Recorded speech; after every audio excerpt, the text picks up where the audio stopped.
Hey, good evening.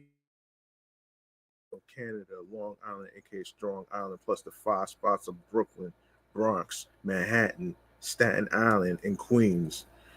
This is your man and homie, G Money Stacks, aka the Gregonator, your host with the most.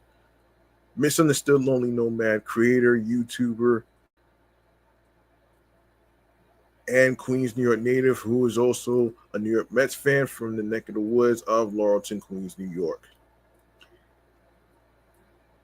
And you are now rocking with me by streaming, listening, tuning in, and watching the 403rd episode of Off the Meat Rat Chainz New York Avenue podcast, live and direct from the comfort of my room in the comedy space, where we talk about things in music news,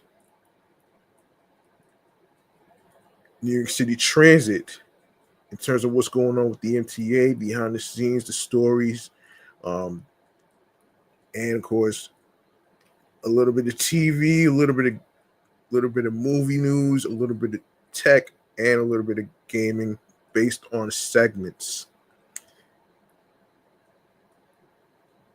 And yes, we're live and direct from StreamYard and of course YouTube. In case you didn't, in case you missed out on any episodes, please feel free to go ahead and hit that subscribe button for me alongside with the notification bell for more live video podcast episode live streams. All right. Leave a like and a comment. Tell me how you feel about the topics, all that great stuff. And yeah, I'm gonna cut to the chase, man. The MCA has a Omni machine glitching problem that we gotta talk about here. So I'm gonna cut to the chase, knock this out the park before I even get to um the other transit stuff. This is the New York Mass Transit Files. Let's go.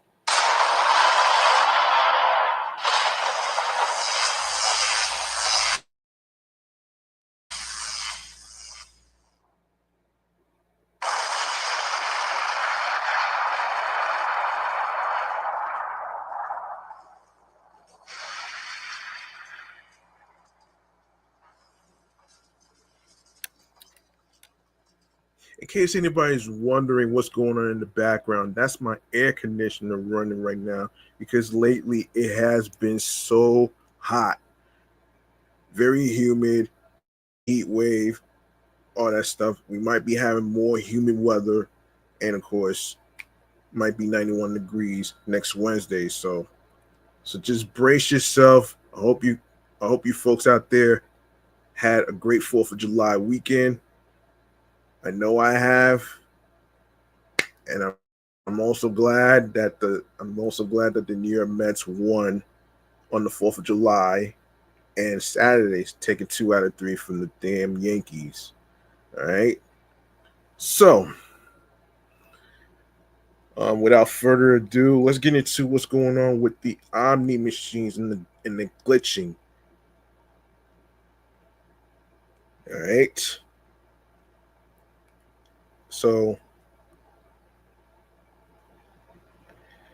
all right. So,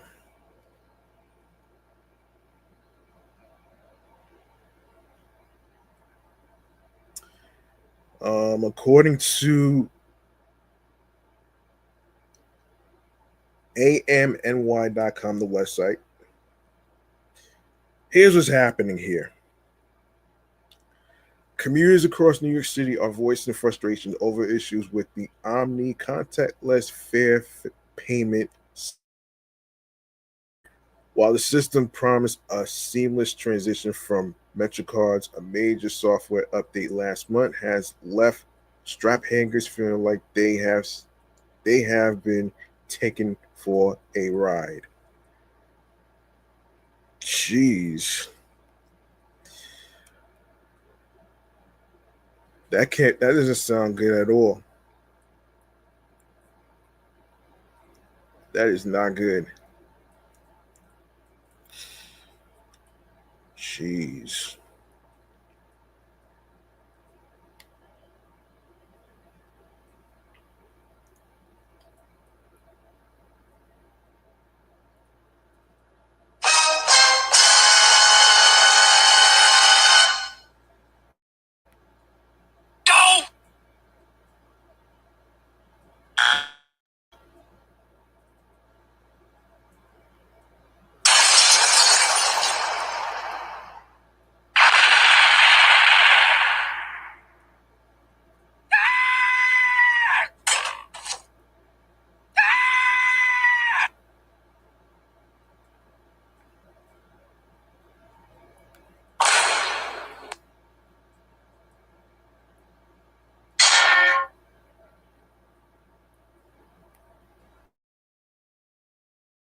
All right. So a number of subway and bus riders told AM New York that they were hit with payment errors, double charges, and card reading failures. Some New Yorkers shared stories of taps not registering, resulting in delays.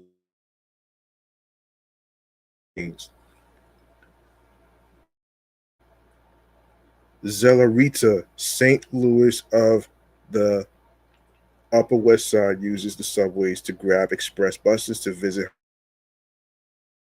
Even though transfers should be free, as she is still being charged multiple fares on her subway and bus travels. Yikes. I mean, this is terrible. This is terrible. I mean, I know many New Yorkers in the five boroughs are probably having trouble with that too. Um, so so in quote, she says, "When I transfer, I notice I still get charged in addition to that," adding that she has the same problem when taking local buses. If I take the M7 and transfer to the Q train, I will get charged twice. In her app, in her case, she uses Apple Pay connected through her credit card to pay the fare, but worries about others who may be overcharged too. I honestly feel that a lot of riders are unknowingly overcharged, she said, especially if you are constantly going back and forth using different modes of transportation in the MTA system.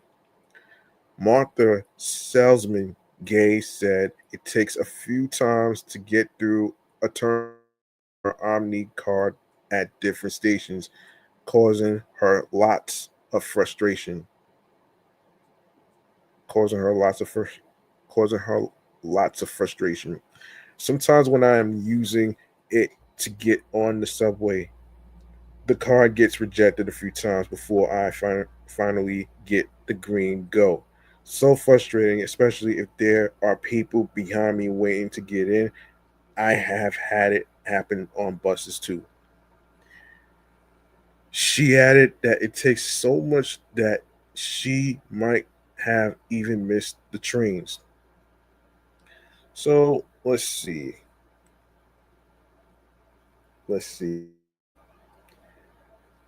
While the recent problems, hang on. While the recent problems have led to increased frustration and stress for New Yorkers on their daily commutes, MTA officials said they are aware of the issues, which stem from a recent software update necessary to ensure reliable Omni service before sales for the current payment system. MetroCard ends on December 31st. Um, yeah, mark your calendars, folks. The MetroCards are going to be ending at the end of the year. And there might be a fare increase to $3 too. So just to let you folks at home know. With deep empathy for the customer's experience, we had a hiccup in one of the software upgrades that our vendor performed. We directed them to perform it, said Jesse Lazarus, deputy chief for commercial ventures at the MTA. We wish that the hiccup did not happen, and we're doing everything we can to communicate clearly with customers to help smooth the bumps in the road from the last week and a half. Lazarus said customers were erroneously, and the MTA is not aware of any duplicate charges. However, excuse me, customers may have received late arriving charges after passing through turnstiles or paying on buses. We were seeing some delays between when someone taps at up and value from their account. That could happen in seconds, but it was taking several days, Lazarus said. That was causing some confusion. and the transaction would arrive when the system had more capacity and headroom. Excuse me. Lazarus said the agency started alerting customers to the issues during the week of May 15th when they first noticed the problem. She said the problems were largely resolved by May 29th. These late arriving charges, we want to make sure that nearly 100% of the time the charges are appearing to customers. Anyone experiencing problems with their Omni account should call the Omni call center at 877-789-6669 or visit the website at omni.info. The center is currently experiencing higher volume calls due to the glitch, but customers can request a callback. Okay, now I want to make sure I get to the bus routes that are affected by the Queens bus redesign. Um, in case you didn't know, I went over some bus routes that are affected by the Queens bus redesign. And of course, in today's episode, I am going to the Q61 through the Q70. All right, so let's get into it right here. All right, so the new Q Beechhurst to Flushing, providing new service along Willis Point Boulevard. The route will print the route. Excuse me. The route will replace existing Q15 service in Beechhurst and existing Q34 service in Linden Hill. Okay, so what's changed since the proposed final plan? Minor stop changes to improve accessibility. New limited stop routing replaces existing Q15 service in Beechhurst and existing Q34 service in Linden Hill. Added new weekend service in Linden Hill. So, and of course, obviously, average stop spacing that was proposed is 1,660 feet. Damn, that's a lot. All right, let's start with eastbound to Beechhurst. All right, so starting with Main Street, Roosevelt Avenue. Every street that's been added to the existing bus stop and new stop location, I'm gonna go over it. Yeah, so Main Street and Roosevelt Avenue added at the existing bus stop. Connections to the 7 train, Q12, Q13, Q15, Q16, Q17, Q19, Q20, Q25, Q26, Q27, Q28, Q44, SBS, Q63, Q65, and Q66. Main Street, Northern Boulevard, added to the existing bus stop. Connections to the Q17, Q19, Q26, Q63, and Q66. Linden Place also added to the existing bus stop, along with Linden 2nd Avenue, Q25, and Q50 bus connections. 31st Road and 138th Street also added to the existing bus stop. Connections to the Q25, Q50, QM2, and QM32, along with 28th Avenue and 141st Street. Connections to the Q20 and Q44 SBS. Union Street and Parsons Boulevard also added along with the Q44 SBS bus connection. Willis Point Boulevard, 149th Street has been added to the existing bus stop. Connection to the Q15.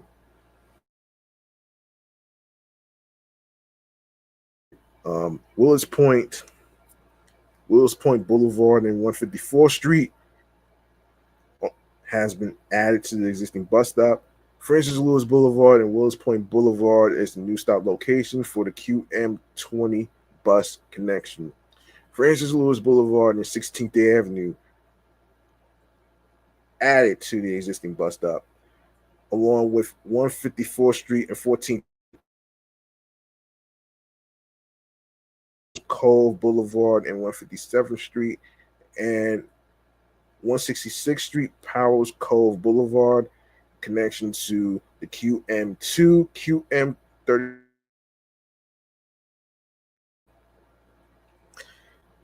Westbound to Flushing.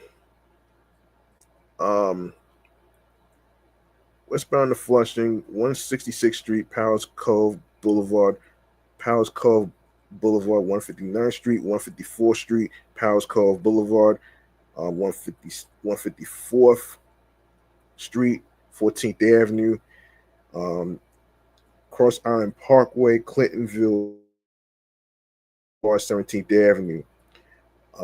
These are the stops that's been added to the existing bus stop. The current bus stop, to be exact. Yes, so Willis Point Boulevard and 20th Road is the new stop location for the Q76 and QM20 buses. Willis Point Boulevard, 154th Street, Willis Point Boulevard, 149th Street, and Willis Point Boulevard, Parsons Boulevard has been added to the current bus stop for connection to the Q20 bus. Union Street and 26th Avenue also added to the existing current bus stop. Q44 SBS, QM2, and QM32. 139th Street, 28th Road, Linden Place, and 31st Road also added to the current bus stop connection to the QM20. And of course, Linden Place, 35th Avenue, Main Street, Northern Boulevard, and 39th Avenue, Lipman Plaza. Connection to the Q17, Q19, Q44 SBS, Q63, and Q66 buses. Connection to the 7 train, Q12, Q13, Q15, Q17, Q20, Q25, Q26, Q27, Q44 SBS, Q50, Q65, and Q90. Now we go to the Q63. Now we go to the Q63 bus. Okay, the new Q63 will run the length of Northern Boulevard between Flushing and Long Island City. Long Island City, that's right, that's in Queens. The route will have limited stop rush service on Northern Boulevard between Main Street and 114th Street, and on Northern Boulevard, Jackson Avenue between 49th Street and Court Square. The Q66 will serve local stops between Main Street and 114th Street. The Q101 will serve local stops between 49th Street and Court Square. The Q63 will make local stops between the rush segments. So there you go. All right, so average stop spacing that's proposed is 1,084 feet. Also, connections to the 7 EGMR trains and the LIRR, which is the Long Island Railroad. All right, so these streets are going to be the ones I'm going to go over that's been added to the current bus stop. So let's start off with Thompson Avenue. Thompson Avenue and Jackson Avenue has been added to the current bus stop. Connection to the 7 and G train, Q39, Q67, Q101, and Q102 buses. Jackson Avenue and Orchard Street also included in the current bus stop. Connections to the EMR, Q32, Q39, Q60, Q66, Q69, and Q100. Northern Boulevard Standard Lane, also connections to the M and R trains. Northern Boulevard, 48th Street, to the Q104 bus. Northern Boulevard and Woodside Avenue, Q18 bus connection. Northern Boulevard and 54th Street, connection to the M and R trains and Q18 bus. Northern Boulevard, 60th Street, Northern Boulevard, 70th Street, along with Northern Boulevard, 74th Street, Q47 connection, Northern Boulevard, 78th Street, Q32 connection, Q32 bus connection. Northern Boulevard, 82nd Street has also been added to the existing bus stops. Q32, Q33, and Northern Boulevard also connection to the Q33 bus. Northern Boulevard and 89th Street, you can connect to the Q49 bus. Northern Boulevard and 93rd Street, Q72 bus connection. Northern Boulevard, Junction Boulevard, Q72 bus connection. Northern Boulevard, 97th Street, has been added to the current bus stop, along with Northern Boulevard and 101st Street, connect 14 bus. Northern Boulevard and 105th Street, connection to the Q14 and Q23 bus, and of course Northern Boulevard and 109th Street, connection to the Q23 bus. Northern Boulevard and 114th Street, Boulevard Main Street, connection to the Q20, Q25, Q26, Q50, and Q61. 39th Avenue, Main Street, also added to the current bus stop. Connection to the 7 train, Q12, Q17, Q20, Q25, SBS bus, Q61, Q65, and Q90 bus. All right, now we go on to the westbound to Long Island City. I believe everything is going to be. Hang on a second. No. Let me just go over it. Roosevelt Avenue, Main Street, added to the current bus stop. Connection to the 7 train, LIRR, Q12, Q17, Q20, Q25, Q26, Q27, Q44, SBS, Q50, Q61, Q65, and Q90 bus. Main Street, Northern Boulevard, also added to the current bus stop. Q17, Q20, Q25, Q44, SBS, Q50, and Q61. Now, for those of you who are new that don't know what SBS is, it stands for Select Bus Service. All right, so Northern Boulevard and 114th Street has also been included, along with Northern Boulevard and 108th Street, connection to the Q bus.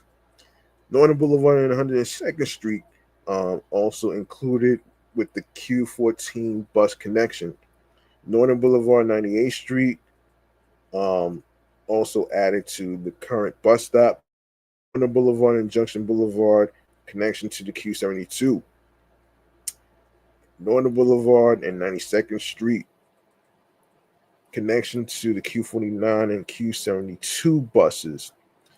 Northern Boulevard and 90th Street, connection to the Q49 bus. Northern Boulevard and 86th Street, connection to the Q33 bus. Northern Boulevard and 82nd Street, connection to the Q32, Q33. Northern Boulevard and 78th Street, Q47 bus connection. Northern Boulevard, 74th Street, along with connection to the Q47 bus. Northern Boulevard and 70th Street, along with Northern Boulevard, 60th Street, are added to the current bus stops. Northern Boulevard and Broadway, connection to the M and R trains and Q18 bus. Northern Boulevard and Newtown Road has also been included to the current bus stop for connection to the Q104 bus. Same goes with Northern Boulevard and 49th Street connection to the Q104 bus. Northern Boulevard and 37th Street connection to the M and R trains. Jackson Avenue, Queens Plaza South added at the existing bus stop, connection to the E, M, and R trains. Q32, Q39, Q60, Q66, 9, and Q100 buses. 44th Drive, Jackson Avenue is the new stop location for the G train, Q67, Q101, and Q102 buses. Now we go to the Q64 bus. All right, so Jewel Avenue service between hold on. Wait, what?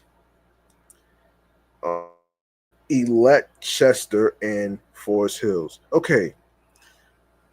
All right, the Q64 will maintain existing routing between Chester and Forest Hills. The new Q74 will also provide service on Jewel Avenue with new connections to Fresh Meadows and Queensboro Community College.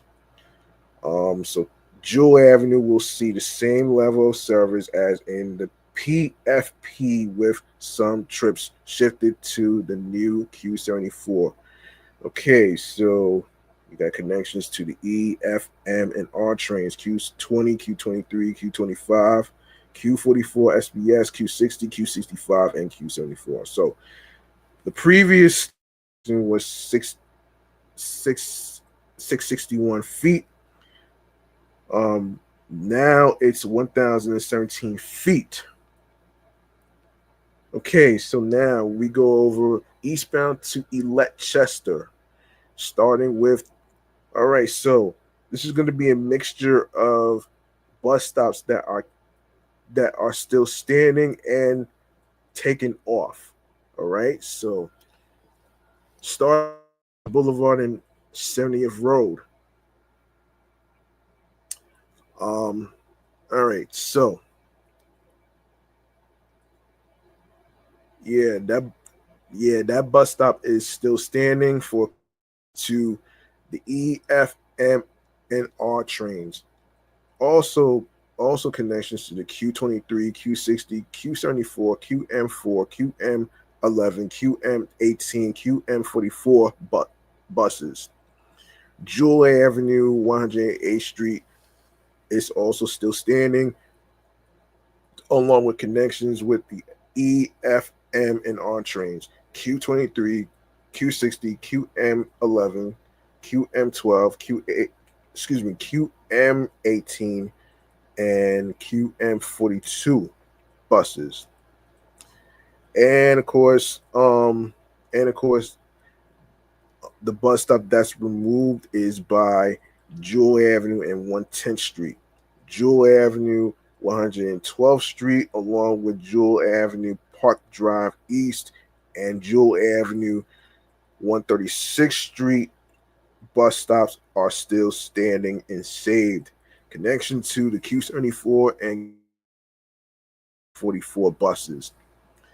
Jewel Avenue, 138th Street bus stop has been taken down.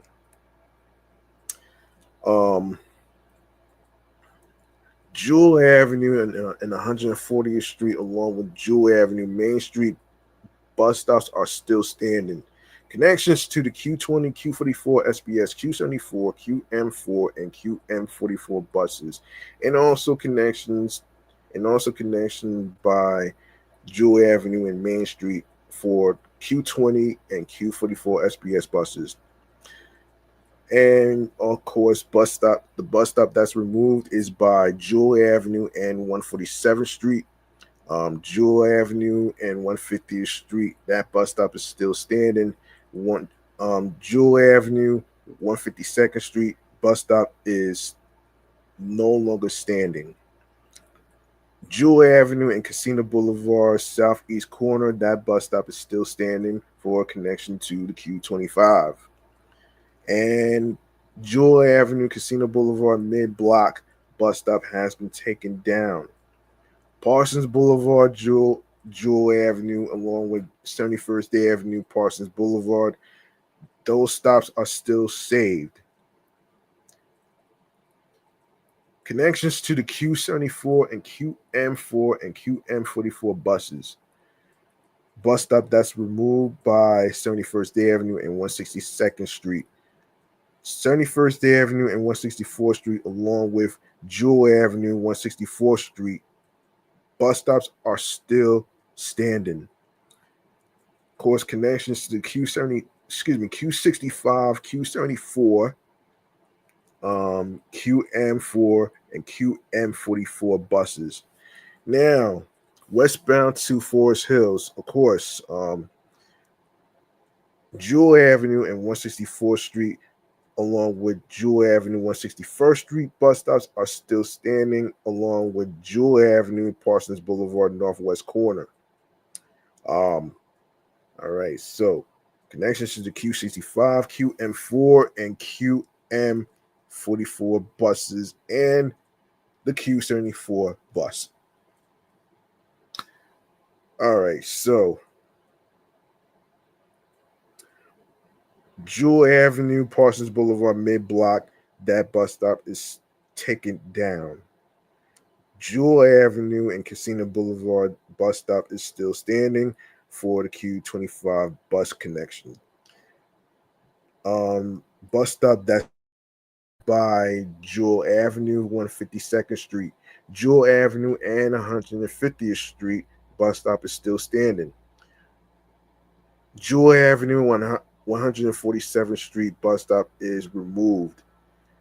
Jewel Avenue, Main Street, along with Jewel Avenue, 140th Street bus stops are still standing with the connection to the Q20, Q44 SBS, and also Q74 and QM4 and QM44.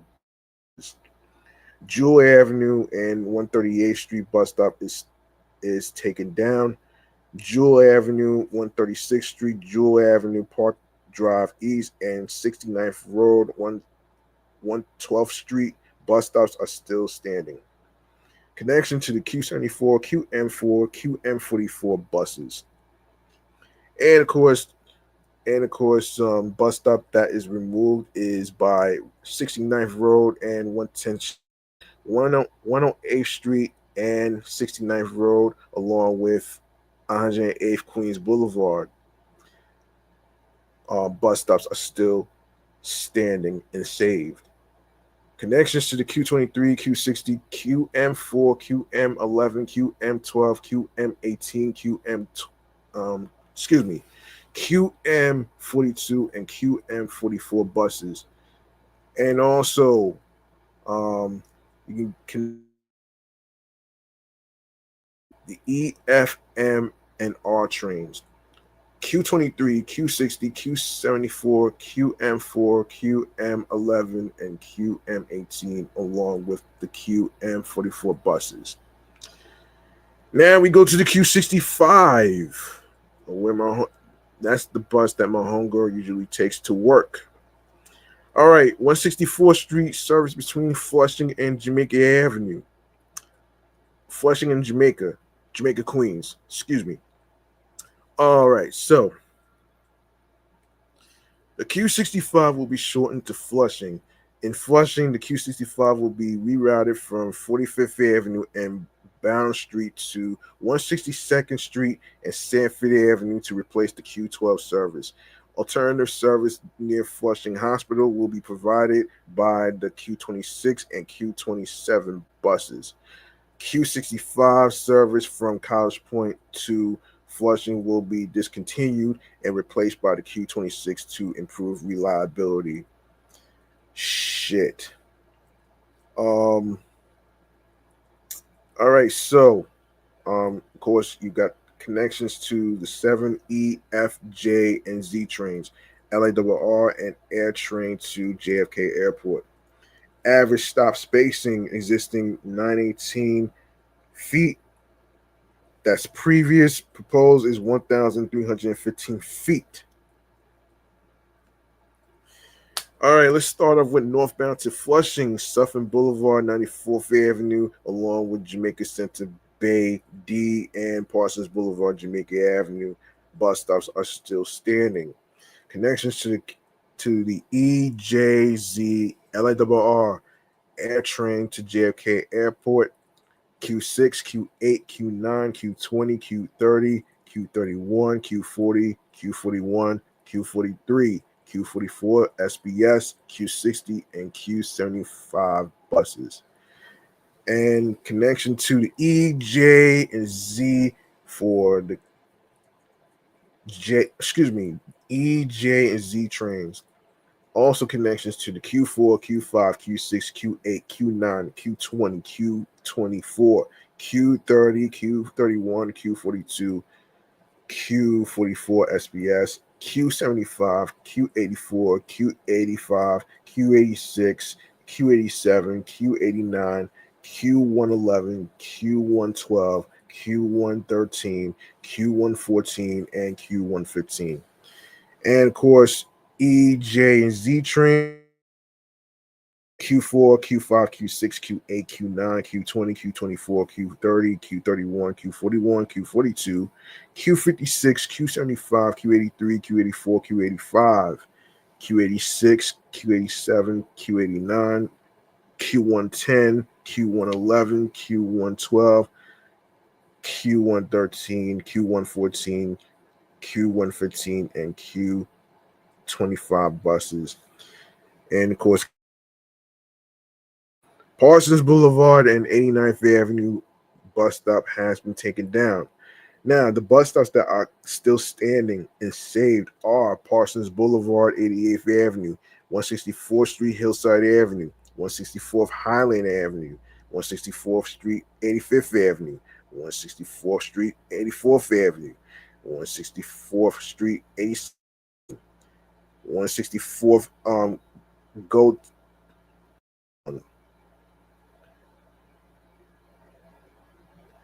164th Street, Goet Halls Avenue, 164th Street, and Union Turnpike buses are still standing. Now, connection to the F train, Q24, Q43, Q83, Q110, Q111, Q112, Q113, Q114, Q115. Connection to Q1, Q43, and QM68 buses, and Q1, and Q43. Also connections to the Q45, Q46, Q48, QM1, QM5, QM7, QM8, QM31, QM35 buses. And yes, there's same two, Q45, Q46, Q48, QM1, QM5, QM8, QM31, and QM35. Bus stop removed by 164th Street and 78th Avenue. 164th Street and 77th Avenue bus stop is still standing. 164th Street and 76th Avenue bus stop is taken down. 164th Street and 75th Avenue bus stop is still standing. 164th Street, 72nd Avenue bus stop has been taken down. Bus stops that are saved are 164th Street, Jewel Avenue, and along with 164th Street, 67th Avenue. Connection to the Q64 bus. 164th Street, 65th Avenue bus stop has been taken down. 164th Street, Horace Harding Expressway, along with 164th 164th Street, Booth Memorial Avenue, and 164th Street, Metcalf Avenue. These bus stops are saved. Along, you can connect to the Q17, Q74, Q88, QM4, and QM44 buses. Let's see. 164th Street, 164th Street, Latonia Avenue. That bus stop is taken down. Pigeon Meadow Road and 164th Street, along with Pigeon Meadow Road, 46th Avenue. Oh man, Q26 and Q27 buses. I can't believe they named it Pigeon Meadow Road. Oh man, that's crazy funny. Anyway, 45th Avenue, along with 162nd Street, 45th Avenue, 158th Street, 45th Avenue, 156th Street, 45th Avenue, and 149th Street, 45th Avenue, Parsons Boulevard, Bound Street, 45th Avenue, and Bound Street, Cherry Avenue. Those buses are taken down for new routing. Sanford Avenue and 162nd Street. Hold on a second. 162nd Street, 45th Avenue is the new bus stop location. Sanford Avenue and 162nd Street, along with Sanford Avenue, 158th Street, are the added bus stops. To the current bus stop. Connection to the Q12 bus. Sanford Avenue and Murray Street is the new stop location. Sanford Avenue and 147th Street has been added to the current bus stop for the Q15 bus connection. Sanford Avenue and Bound Street, along with Casino Boulevard and Sanford Avenue and Main Street, Roosevelt Avenue, bus stops are kept. All right, so Q13, Q20, Q44, SBS, Q58, Q98, connection to the 7th train, LARR, Q12, Q13, Q15, Q16, Q17, Q19, Q20, Q25, Q26, Q27, Q28, Q44, SBS, B, Q61, Q63, Q66, and Q90.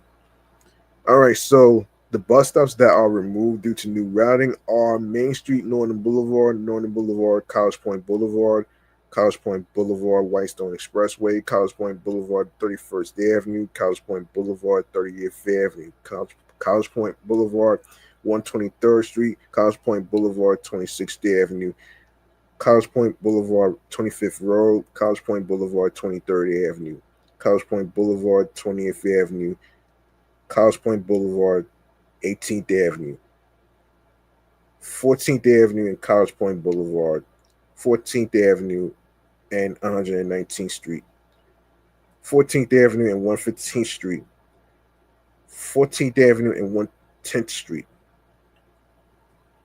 All right, and let me see. And I think the rest is, wait a second. Wait, 30 seconds. Yeah, let me go over that. So southbound to Jamaica, Queens, 110th Street and 14th Avenue, along with 110th Street, 15th Avenue, 112th Street, 15th Avenue, 114th Street, 15th Avenue, 119th Street, College Point Boulevard, 15th Avenue, College Point Boulevard, 20th Avenue, College Point Boulevard and 23rd Avenue, College Point Boulevard and 25th Road, College Point Boulevard and 26th Avenue, College Point Boulevard and 123rd Street, College Point Boulevard and 30th Avenue, College Point Boulevard and 31st Avenue, College Point Boulevard and Whitestone Expressway, College Point Boulevard, 2nd Avenue, College Point Boulevard and Northern Boulevard and College Point Boulevard, Main Street, Northern Boulevard bus stops have been taken down due to new routing. Now, two bus stops that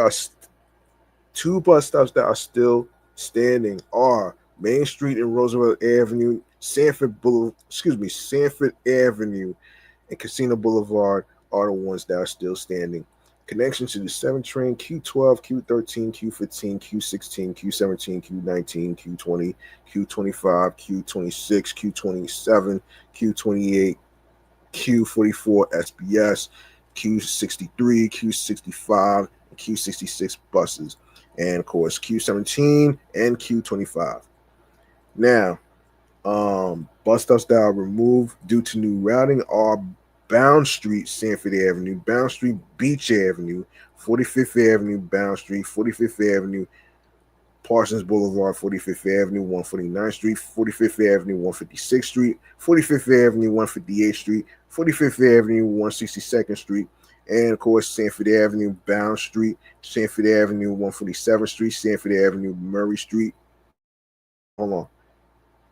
Yeah, wait. Sanford Avenue and Bound Street and Sanford Avenue, 147th Street are the bus stops that are added to the current bus stop. Of course, Sanford Avenue and Murray Street is the new stop location. Of course, connections to the Q15 bus.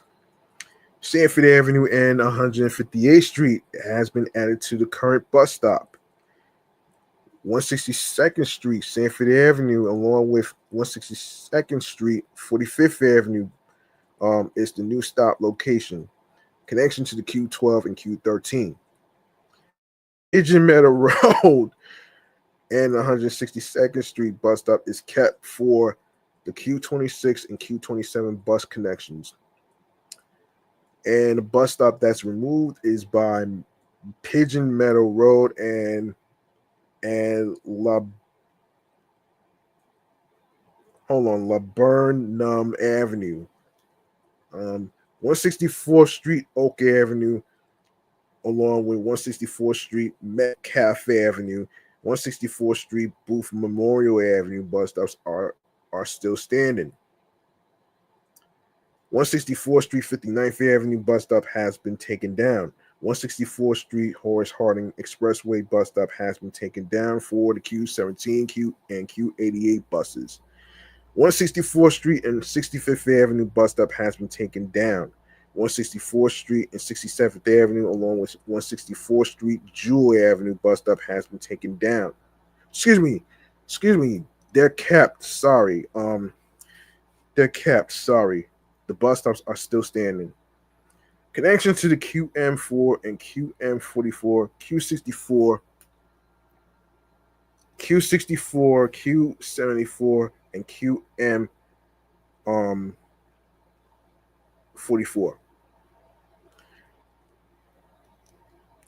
QM4 and QM44 buses. 164th Street and 71st Avenue bus stop has been taken down. Of course, 164th Street and 73rd Avenue bus stop is still standing. 164th Street, 75th Road bus stop is no longer standing. 164th Street, 76th Road, that bus stop is still standing. 164th Street, 77th Road bus stop, that bus stop has been taken down. 164th Street, Union Turnpike, along with 164th Street, 164th Street, go. 164th Street, Go Ethos Avenue. 164th Street, Queens General Hospital. Those bus stops are still standing. Connection to the Q45, Q46, Q48, QM1, QM5, QM7, QM8, QM31, and QM35. All right, so 164th Street and 84th Avenue, 164th Street, 84th Drive. The bus stop has been saved. Bus stop that's no longer standing is 164th Street and 86th Avenue. All right, so 164th Street and Highland Avenue, 164th Street and Hillside Avenue bus stop is still standing for the Q1 and Q43, and of course the QM68 buses. Um, Parsons Boulevard and Hillside Avenue is the new stop location for the F train Q1, Q24, Q25, Q43, Q83, Q110, Q111, Q112, Q113, Q114, and Q115 buses. Parsons Boulevard and 88th Avenue bus stop is no longer standing. Parsons Boulevard and Jamaica Avenue 153rd Street, and Suffern Boulevard, 94th Avenue bus stops are still standing. E-Train, EJZ trains, Q4, Q5, Q6, Q8, Q9, Q9, Q20, Q24, Q30, Q31, Q42, Q44 SBS, Q75, Q83, Q84, Q85, Q86, Q87, Q89, Q111, Q112, Q113, Q114, and Q115. And of course, the same goes with Jamaica Avenue, 153rd Street. And of course, Suffern Boulevard and 94th Avenue, EJ and Z Train, LIRR, Air Train, JFK, Q6, Q8, Q9, Q20, Q24, Q30, Q31, Q40, Q40, Q41, Q43, Q44 SBS, Q60, and Q75 buses. All right, Q66, Northern Boulevard West and 35th Avenue, service between Flushing and Long Island City. The Q66 will remain its existing routing between Flushing and Long Island City. The new Q63 will also provide new rush service along Northern Boulevard. Let's see. So average stop spacing previously was 1,109 feet, and of course 1,198 1,098 feet. Excuse me. Hold on.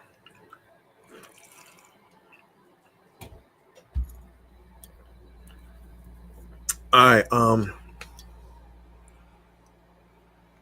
All right. Eastbound to Flushing, Q20. Excuse me. 28th Street, Queens Plaza South. Bus stop is still standing for connections to the NW7E, M, and R trains. Also connections to the Q32, Q39, Q60, Q63, Q69, Q100, Q111, and Q102 buses.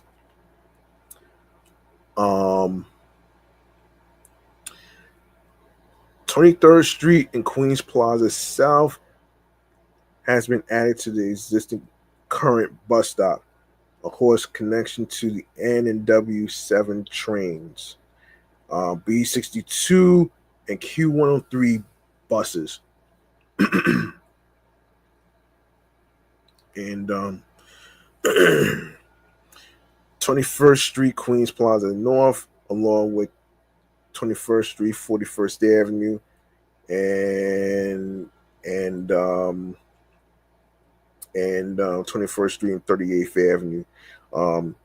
So F train, B62, Q100, and Q103, and F train included. All right, so bus stop that's removed is by 21st Street and 37th Avenue. All right, so 21st Street and 36th Avenue is the new stop location for the B62 and Q102 buses. Bus stops that are still standing include 21st Street, 35th Avenue, Crescent Street, along with 35th Avenue, 31st Street, 35th Avenue and 35th Street, 35th Avenue and Steinway Street, Northern Boulevard, 42nd Place, Northern Boulevard and 48th Street, Northern Boulevard and Woodside Avenue, Northern Boulevard and 54th Street, Northern Boulevard and 60th Street, Northern Boulevard and 70th Street, Northern Boulevard and 74th Street, Northern Boulevard 78th Street, Northern Boulevard 82nd Street, Northern Boulevard 85th Street, Northern Boulevard 89th Street, Northern Boulevard 93rd Street, Northern Boulevard Junction Boulevard, Northern Boulevard 97th Street, Northern Boulevard and 101st Street, Northern Boulevard and 105th Street, Northern Boulevard and 109th Street, Northern Boulevard and 14th Street, 114th Street, Northern Boulevard and 126th Place. Yes. So, all right. So connections to the Q102 NW trains, Q102, Q101, Q104, Q18. Connections to the M and R trains, Q18, Q47, Q32, Q32, Q33, Q33, Q49, Q72, Q72, Q14, Q14, and Q23 buses, Q90. All right, Northern Boulevard and 127th Place. That bus stop has been taken down. Northern Boulevard and Main Street, along with 39th Avenue, Main Street bus stops are still standing. Connections to the Q20, Q25, Q26, Q50, and Q61 buses. Connections to the 7 train and along with the Q12, Q17, Q20, Q25, Q26, Q27, Q44 SBS, Q61, Q65, and Q90 buses. Along with the other stops that are still standing are Roosevelt Avenue, Main Street, Northern Boulevard, 114th Street. Hang on. This is westbound to Long Island City for you folks out there that live in those areas. All right, so westbound to Long Island City, Roosevelt Avenue, Main Street, Northern Boulevard, Northern Boulevard and 114th Street, Northern Boulevard 108th Street, Northern Boulevard and 102nd Street, Northern Boulevard and 98th Street, Northern Boulevard and Junction Boulevard, Northern Boulevard and 92nd Street, Northern Boulevard and 90th Street, Northern Boulevard and 86th Street, Northern Boulevard 82nd Street, Northern Boulevard and 78th Street, Northern Boulevard and 74th Street, Northern Boulevard and 70th Street, Northern Boulevard and 60th Street, Northern Boulevard and Broadway, Northern Boulevard and Newtown Road, Northern Boulevard and 49th Street, Northern Boulevard and 44th Street, 35th Avenue and Steinway Street, 35th Avenue and 31st Street, 35th Avenue and 31st Street, 35th Avenue and 24th Street, 21st Street, 35th Avenue. Yeah, and of course the new stop location, 21st Street and 36th Avenue. Okay, so connection to the 7 train, LIRR, Q12, Q17, Q20, Q25, Q26, Q27, Q44, SBS, Q50, Q61, Q65, and Q90 buses. Q17, Q20, Q25, Q44, SBS, Q50, and Q61 buses. Of course, you have the Q23, Q14, Q72, Q49, Q72, Q49, Q33, Q32, Q33, Q47 buses. M and R trains, Q18 bus, Q104 bus, M train, M and R trains, Q101 bus, N and W trains, Q102, B62, along with Q69, Q102 Q102, B62, and Q102 buses. A bus stop that's removed is by 21st Street, 37th Avenue. New stop location is 21st Street, 38th Avenue. Bus stops that's are 21st Street and 41st Avenue. Um, Connection to the F train. Queens Plaza South, 22nd Street. Um,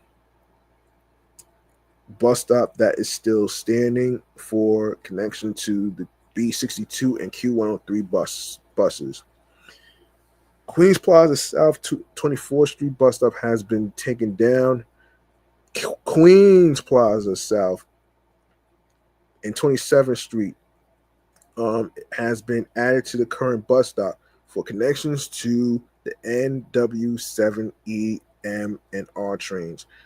Also connections to Q32, Q39, Q63, Q101, and Q102. All right, so Q67, for those of you that live in Ridgewood, here's what's happening here.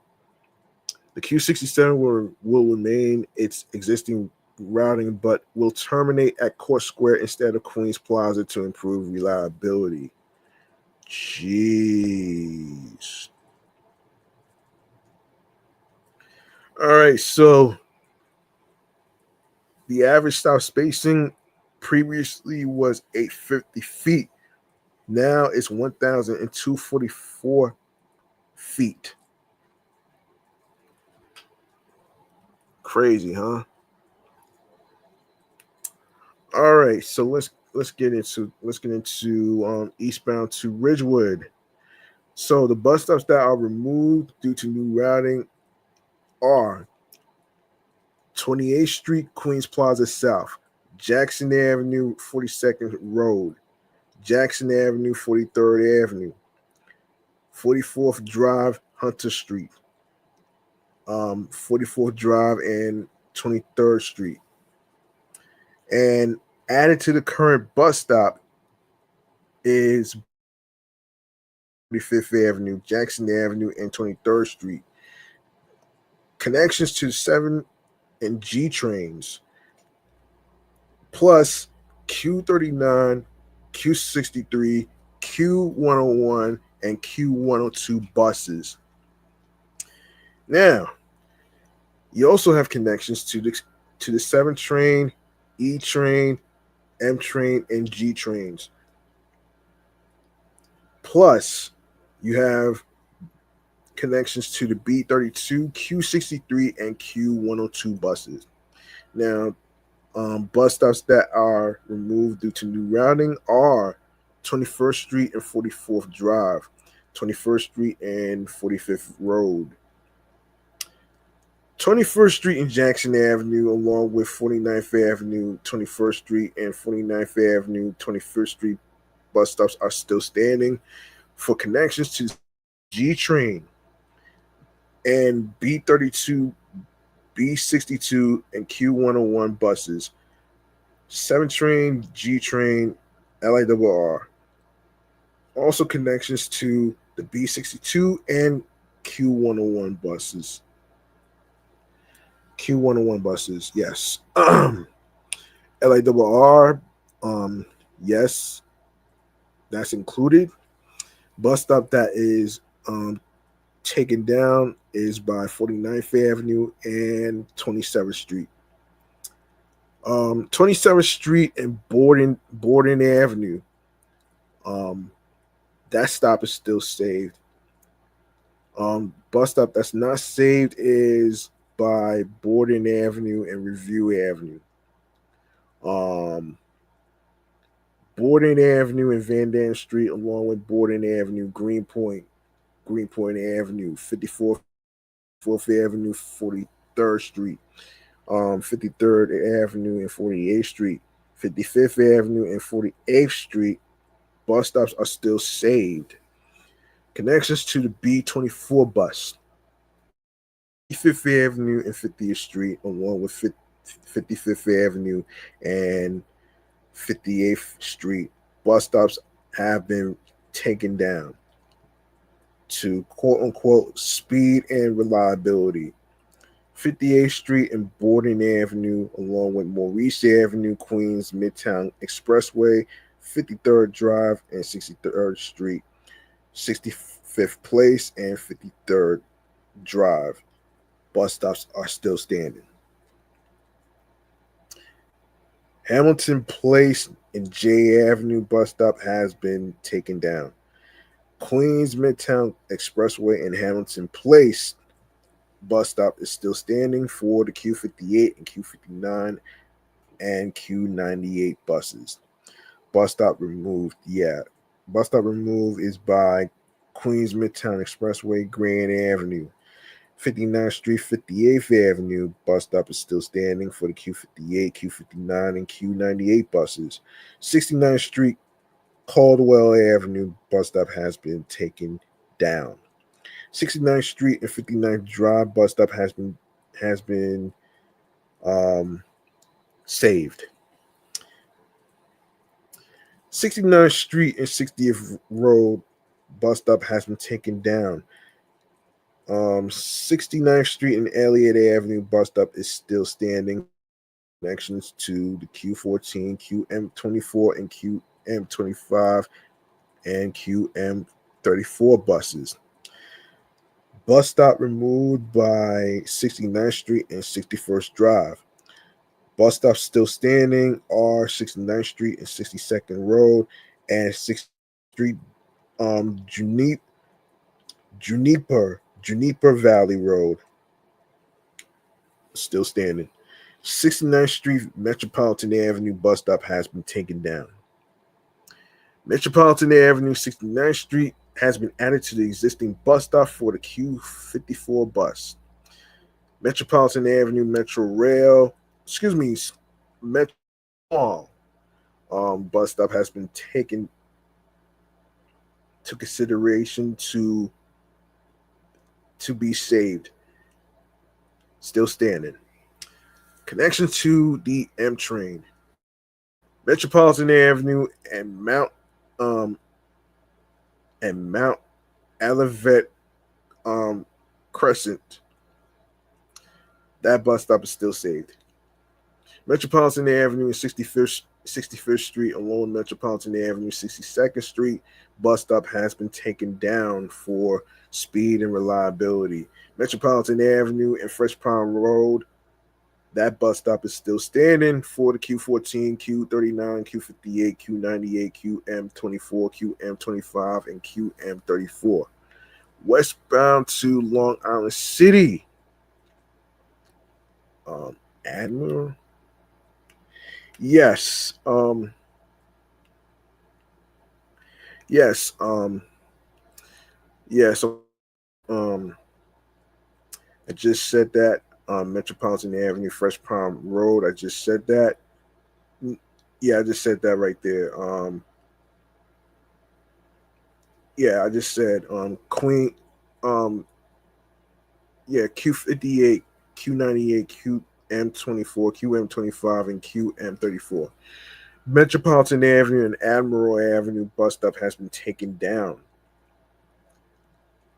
Metropolitan Avenue, 65th Street, along with Metropolitan Avenue Metro Mall. Those stops are still standing for the Q54 bus connection. Metropolitan Avenue and Rental Plaza West has been taken off. Metropolitan Avenue, Christ the King High School, along with 69th Street, Metropolitan Avenue, 69th Street, 66th Road, 69th Street and 62nd Drive, and 69th Street and 62nd Avenue. 62nd Drive. Those stops are still standing. Connection to the M train and Q54. Bus stop removed is by 62nd Avenue, 69th Avenue, 69th Street and Elliott Avenue is what I meant to say. That bus stop is still standing for the Q14, QM24, QM25, and QM34.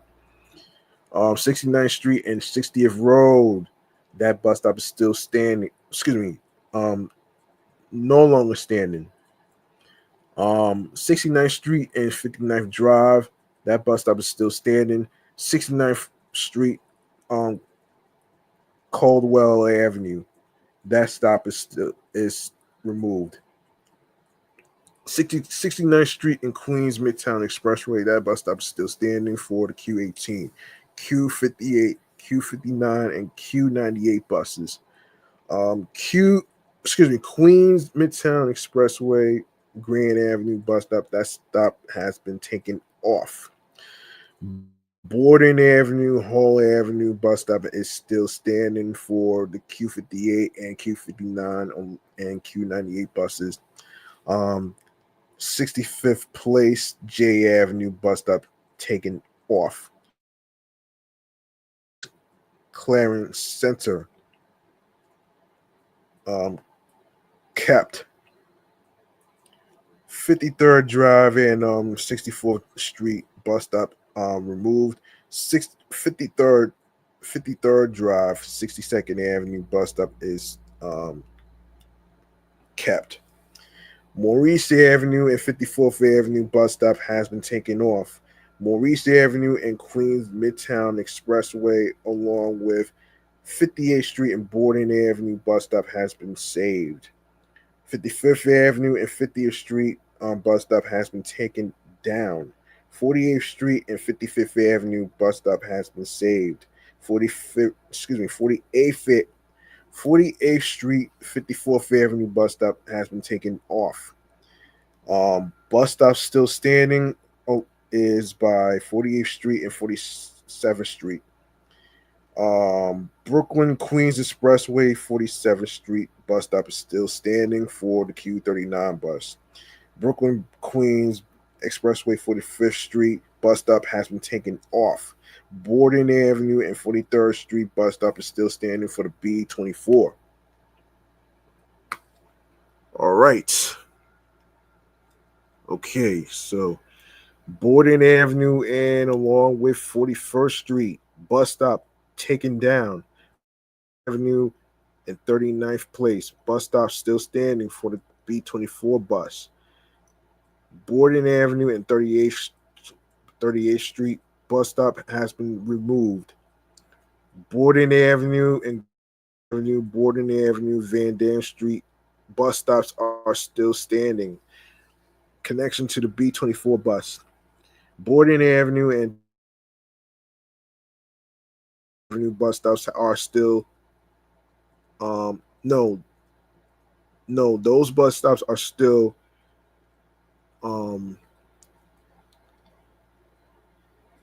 those bus stops are no longer standing. My correction. 27th Street, Borden Avenue, that bus stop is still standing. The bus stop that's no longer standing is by 27th Street and 49th Avenue. The bus stops that are still standing are 49th Avenue, 25th Street, 49th Avenue, 21st Street, 21st Street, and Jackson Avenue. Connections to the 7 and G train and the LARR, along with the B62 and Q101 buses. And of course, the G train, B32, B62, and Q101 buses. Connections to, of course, hold on, Jackson Avenue and Davis Street, along with Jackson Avenue and Thompson Avenue, are the bus stops that are added to the current stops.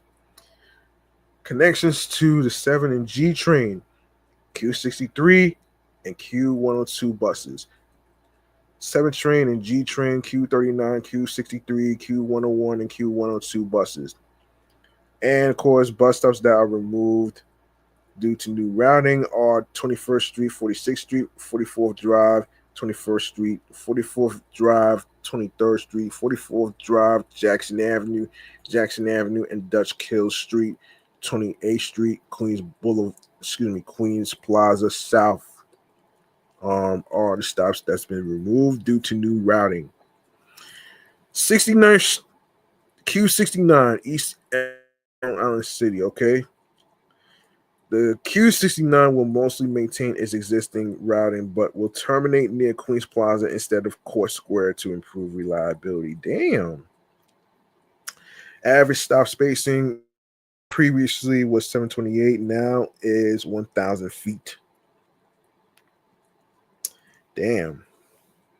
All right, so northbound to East Elmhurst, Queens, starting with 28th Street, Queens Plaza South. Bus stop is kept. Connections to the NW7, E, M, and R trains. Q32, Q39, Q60, Q63, Q66, Q100, Q101, and Q102 buses. The bus stops that are no longer standing due to new routing are 44th Drive, Hunter Street, 44th Drive, 23rd Street, 44th Drive, 21st Street, 43rd Avenue, 21st Street, and Queens Plaza South are no longer standing due to new routing. All right, so 23rd Street, Queens Plaza South has been added to the existing bus stop. Connection to the N, W, and 7 trains, B62 and Q103. Bus stops that are still standing are 21st Street, Queens Plaza North, and 21st Street and 41st Avenue.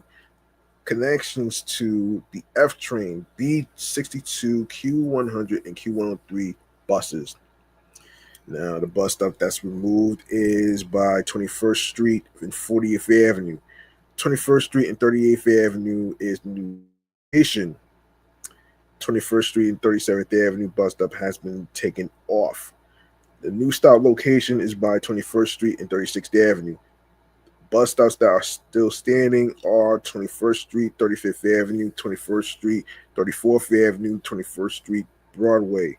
Connections to the B62, Q102, and of course Q104 buses. Bus stops that's been taken off is by 21st Street and 31st Road. 21st Street and 31st Avenue is the new stop location. Bus stop that is still standing and saved is by 21st Street and 30th Avenue. Connection to the B62 and Q18. Okay, so the bus stop that is taken off is by 21st Street and 28th Avenue. 21st Street and Astoria Boulevard, along with 21st Street and 25th Road, bus stops are still standing for the Q19 bus connection. 21st Street and Hoyt Avenue North, bus stop no longer standing. 21st Street, 24th Avenue, bus stop still standing. 21st Street, 23rd Drive, bus stop no longer standing. 21st Street, 23rd Avenue, along with 21st Street, Ditmars Boulevard, bus stops are still standing. Bus stop that's been removed for speed and reliability, Ditmars Boulevard and 24th Street. Ditmars Boulevard and 26th Street bus stop is still standing. Ditmars Boulevard and 28th Street bus stop still no longer standing. Ditmars Boulevard and 31st Street, along with Ditmars Boulevard, 36th Street bus stop, and Ditmars Boulevard, Steinway Street bus stops are still standing. Connection to the N and W trains and Q101 bus. Ditmars Boulevard and 42nd Street bus stop has been taken down. Ditmars Boulevard, 41st Street bus stop still standing. Ditmars Boulevard and 47th Street bus stop no longer standing. And Ditmars Boulevard and 49th Street, along with Ditmars Boulevard and 71st Street bus stops still standing for the Q19 bus. And of course, 2 bus stops been removed by Ditmars Boulevard and 73rd Street, Ditmars Boulevard and 75th Street. New stop location is by Ditmars Boulevard and 76th Street. Connection to the M60 SBS and Q19 buses. Ditmars Boulevard and 77th Street bus stop taken down. Ditmars Boulevard, 79th Street bus stop has been saved for the Q33 bus connection. Ditmars Boulevard and 81st Street bus stop has been taken down. Ditmars Boulevard and Grand Central Parkway, along with 82nd Street, Astoria Boulevard bus stops are still standing for the Q19 and Q47, M60 SBS and Q19 and Q33 buses. All right, so let's see. Hold on. Yeah, so the rest of the streets. Let me see. Astoria Park.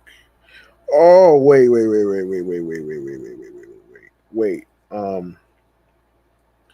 Yeah. So let's see. So southbound to Long Island City, of course. Astoria Boulevard and 82nd Street bus stop has been saved, and yes, M60 SBS Q33 and Q47 buses, and same goes with 78th Street, Astoria Boulevard North. You can connect to the M60 SBS Q19 and Q47 buses. Astoria Boulevard and 80th Street bus stop has been taken down. Ditmars Boulevard and 78th Street and Ditmars Boulevard, 75th Street bus stops are still standing. All right. So the rest is no. Ditmars Boulevard and 74th Street bus stop has been taken down. Ditmars Boulevard, 72nd Street, along with Ditmars Boulevard, Hazen Street bus stop has been taken to consideration to save connection to the Q19 bus. Ditmars Boulevard and 47th Street bus stop has been taken down. So yeah, Ditmars Boulevard. Hold on a second. Ditmars Boulevard and 36th Street. Yeah, that's gonna be Ditmars Boulevard. Yeah. All right, so Ditmars Boulevard. Hold on, Ditmars Boulevard and let me see. Yes, Ditmars Boulevard and Steinway Street. That bus stop is still standing for the Q101 bus. Yeah, so Ditmars Boulevard, 42nd Street bus stop no longer standing. Boulevard, 41st Street bus stop still standing. Ditmars Boulevard, 47th Street bus stops no longer standing. So let's go to Ditmars Boulevard and Steinway Street bus stop still standing for the Q101 bus. Bus stop removed by Ditmars Boulevard and 37th Street no longer standing. Ditmars Boulevard and 36th Street is the new stop location. Ditmars Boulevard and 35th Street bus stop no longer standing. Ditmars Boulevard and 31st Street, along with Ditmars Boulevard, 27th Street bus stop no longer actually still standing because of the connection to the N and W trains. Ditmars Boulevard and Crescent Street no longer standing. That bus stop's no longer standing. Ditmars Boulevard, 21st Street, along with 21st Street, 22nd Drive bus stops are still standing. 21st Street and 23rd Drive bus stop no longer standing. 21st Street and 24th Avenue bus stop standing. 21st Street and Hoyt Avenue North, along with 21st Street and 25th Road bus stops no longer standing. Let's see. 21st Street and Astoria Park South, along with 21st Street, Astoria Boulevard bus stops are still standing for the Q19 bus. 21st Street and 28th Avenue, along with the bus stop that's no longer standing. 21st Street and 30th Avenue bus stops still standing for the Q18 bus. All right, so the rest a little bit is 21st Street, 31st Avenue, 21st Street, Broadway, 21st Street, 34th and 35th Avenue, 36th Avenue. Bus stops are still standing. Of course, it's new stop location. Q104, B62, Q66, Q102, B62, and Q102 buses. All right, so we have 21st Street and 38th Avenue is the new stop location. 21st Street and 40th Avenue bus stop taken down. 21st Street and 41st Avenue and Queens Plaza South 22nd Street bus stop still standing. Course connection to F train, along with the B62 and Q103 buses. Bus stop no longer standing is by Queens Plaza South and 24th Street. Queens Plaza South and 27th Street. Added at existing bus stop is by Queens Plaza South, 27th Street. Connections to the NW7, E, M, and R trains: Q32, Q39, Q60, Q63, Q101, and Q102. 28th Street and Queens Plaza South bus stop no longer standing. All right, so, and of course the Q70 will maintain its existing routing between LaGuardia Airport and Woodside, so there's no changes, so you don't got to worry about anything. So you don't got to worry about no changes to your bus stops by Roosevelt Avenue, 62nd Street, 74th Street, Roosevelt Avenue, LaGuardia Road, 94th Street, LaGuardia Airport, Terminal C, LaGuardia Airport, Terminal B, Roosevelt Avenue, 74th Street, Woodside Avenue, and 61st Street. All these stops are still standing. So 7 train, LIRR, Q18, Q32, Q53, Q7, 7 train, E train, F train, M and R, Q32, Q33, Q47, Q49, and Q53 SBS buses. Q47, Q72. Obviously 7 train, E, Q32, Q33, Q47. 49, Q53, SBS, 7 train, LIRR, Q18, Q32, and Q53 SBS buses. All right, folks. Let me know how you feel about the bus route changes that's been affected by the Queens bus redesign, or quote unquote bus cuts. All right. Hold up. Oh man. All right, we need to talk about an actor. We gotta talk about a voice actor who recently passed away, which is very unfortunate, actually. Very unfortunate. He played John Redcorn. I'll get to it in a sec. Actually. And the next segment is Chatting All the Jazz. This is a segment where I talk about, topics that are trending, but also, important to talk about. All right. So we have to go through this right here. So this is Chatting All the Jazz right here. So there you go. on. All right, so um, all right.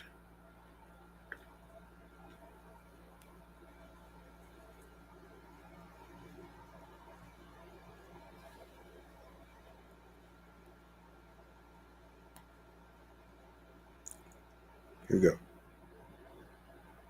Here we go.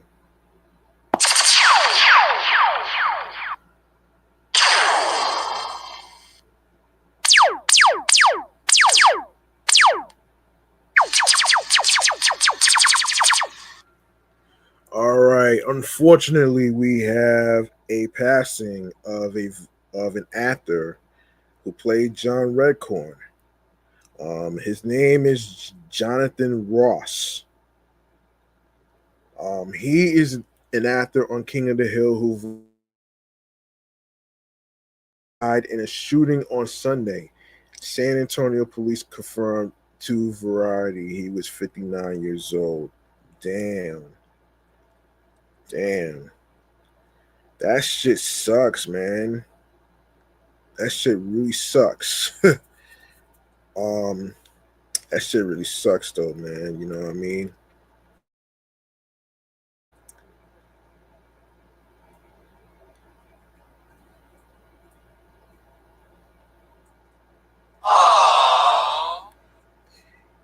Yeah, that's pretty sad though. Sad. San Antonio officers were dispatched to at a home on Sunday night around 7 p.m. Um, when they arrived at the scene, they found Josh near the road after he was shot multiple times. The officers attempted life-saving measures until medics arrived, but Josh was pronounced dead at the scene. The shooter fled in a vehicle but was detained by officers a block away and booked for murder. The investigation is still ongoing. TMZ, which broke the news, reported that Josh was shot by a neighbor after a disagreement. In a statement on Josh's Facebook page, the actor's husband, Tristan Kern D. Gonzalez, alleged that he and Josh were targets of homophobic harassment and that their house burned down after over 2 years of threats from people in the area who repeatedly told us they would set it on fire. D. Gonzalez wrote that Josh was murdered by someone who could not stand the sight of two men loving each other. And in quote, my husband Josh, no, my husband Jonathan Josh and I were involved in a shooting while checking the mail at the site of our former home. That home was burned down after over 2 years of threats from people in the area who repeatedly told us they would set it on fire. Set it on fire. We reported these threats to law enforcement multiple times, and nothing was done. D. Gonzalez wrote. Throughout that time, we were harassed regularly by individuals who made it clear they did not accept our relationship. Much of the harassment was openly homophobic. When we returned to the site to check our mail, we discovered the skull of one of our dogs and its harness placed in clear view. This caused both of us severe emotional distress. We began yelling and crying in response to the pain of what we saw. While we were doing this, a man approached us. He started yelling violent homophobic slurs at us.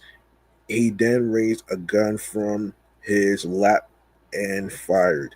Jonathan and I had no weapons. We were not threatening anyone. We were grieving. We were standing by. We were standing side by side. When the man, when the man fired, Jonathan pushed me out of the way. He saved my life. San Antonio Police Department is investigating Josh's murder, but said in a statement that currently there is no evidence to indicate Mr. Josh's murder was related to his sexual orientation.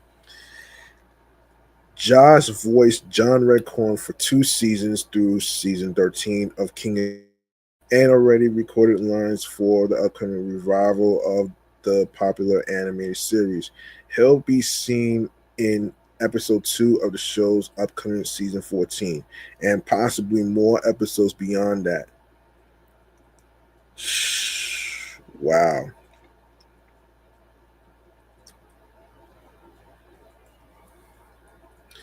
Um, Jonathan Joss brought King of the Hills John Redcorn to life for over a dozen seasons, including in the upcoming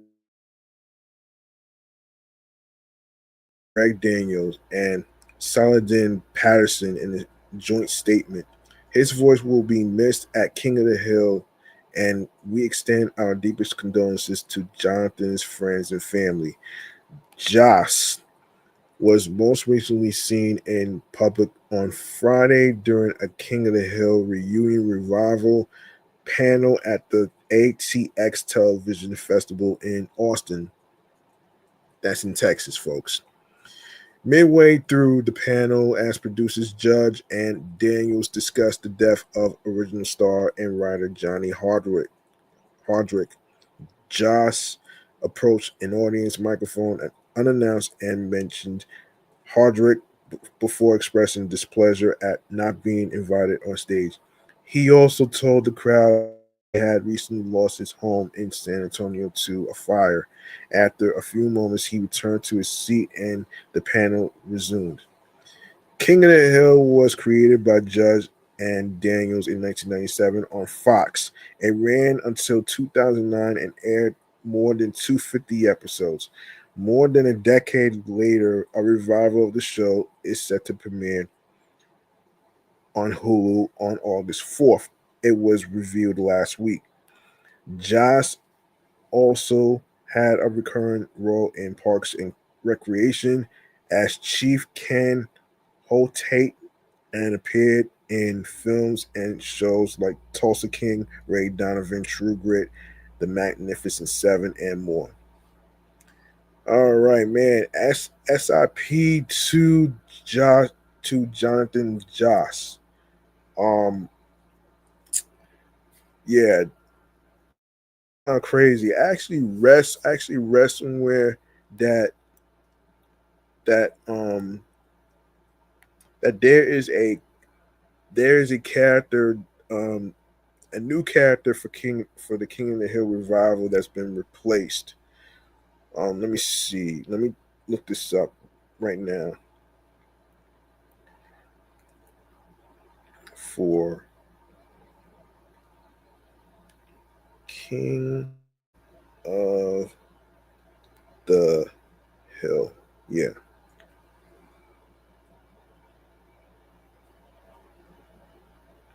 So let me see. Let me see.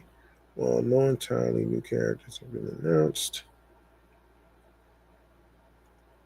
Um, yeah, no character has been announced actually. Let me see. Let me see. No. So yeah, unfortunately no characters has been announced actually.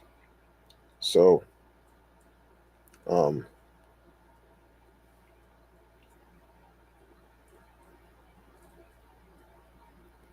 yeah.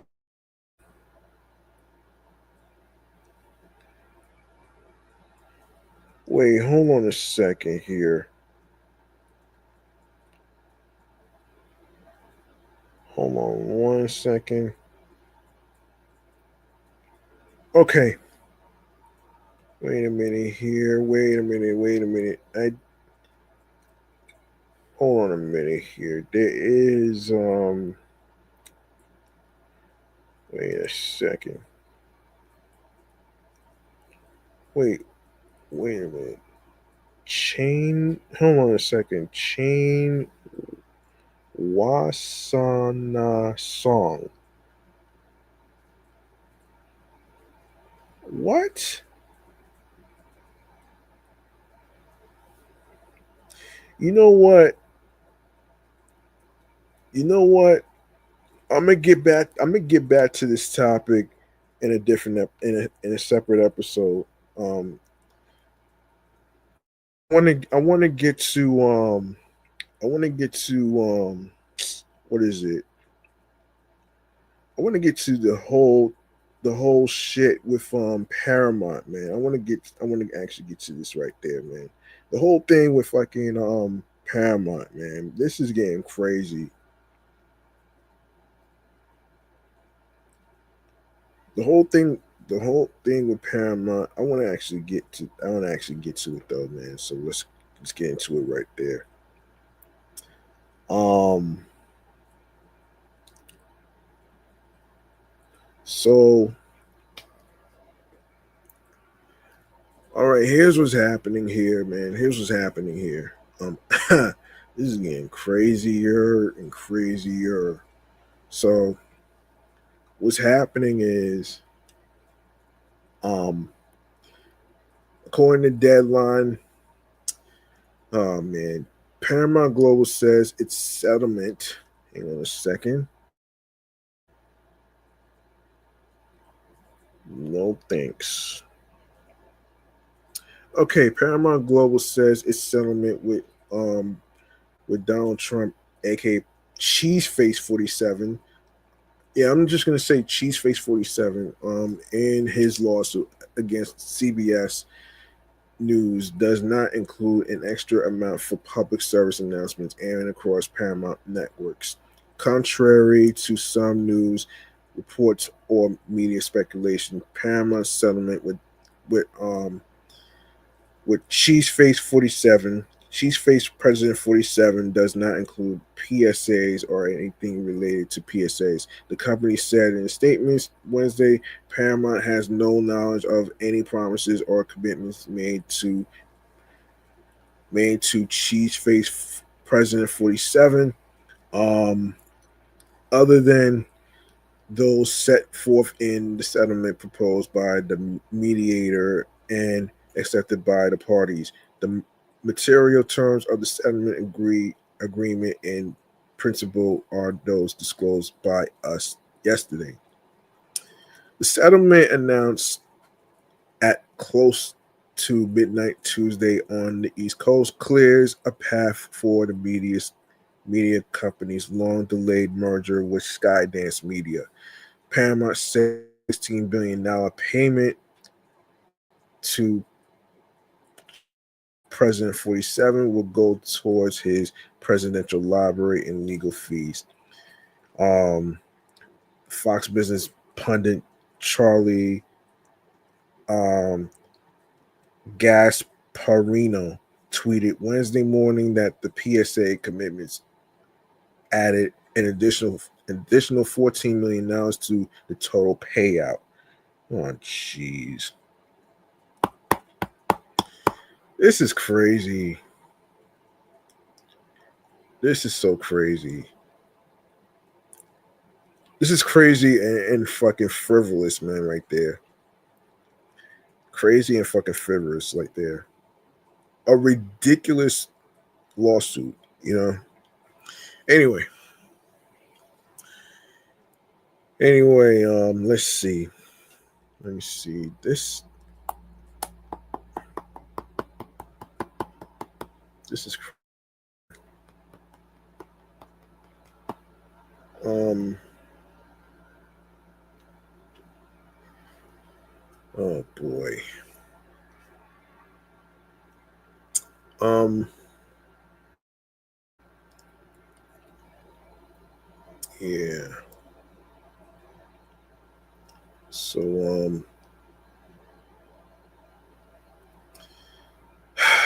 man. Anyway, let me continue with this before I end up being upset about this. Um, this is some bullshit right there. What he did. It's some bullshit.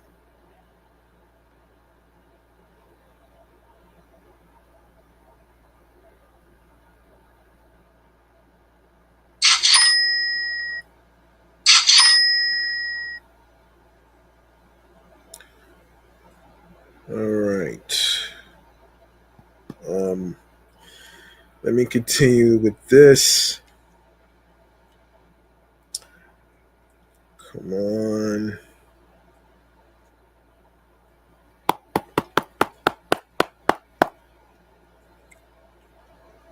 Yeah, my apologies about that. Anyway, so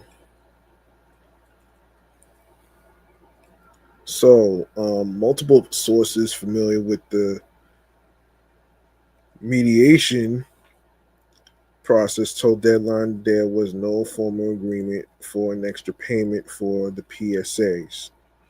In a court filing on Wednesday, attorneys for Cheeseface President 47 and Paramount informed the judge of the settlement. The parties are working diligently to prepare and execute a mutually agreeable final compromise settlement agreement and release, followed by plaintiffs'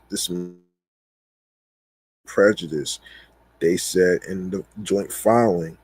Under the agreement, Paramount will make a payment but does not have to make a formal apology for its handling of a 60-minute interview last fall. President President 47, aka Cheeseface, sued CBS News and its parent company Paramount for $20 million for over the editing of the interview with former Vice President Kamala Harris, President 47's opponent in the presidential election. Paramount said in a statement that it agreed that in it that 60 Minutes in the future will release transcripts of interviews and with eligible U.S. presidential candidates after those interviews have aired. Um, these, the release of transcripts will be subject to um, redactions as required for legal or national security concerns, the company said. This lawsuit is completely separate from and unrelated to the Skydance transaction and FCC approval process, the company said. Reiterating its previous statement on the matter, we will abide by the legal process to defend our case. The FCC review of action had been held up by the suit, though agency chair Brandon Carr has insisted multiple times that the regulatory process and lawsuit are separate. Now, the review can proceed, including a news distortion complaint filed against CBS News in the 60 Minutes Matters. Regulatory experts and shareholders have indicated in recent weeks that Paramount controlling shareholders Sherry Redstone and others involved in any settlement could be liable for bribery. They claim that a monetary settlement would essentially mean the deal participants are effectively paying the government for approval of the merger.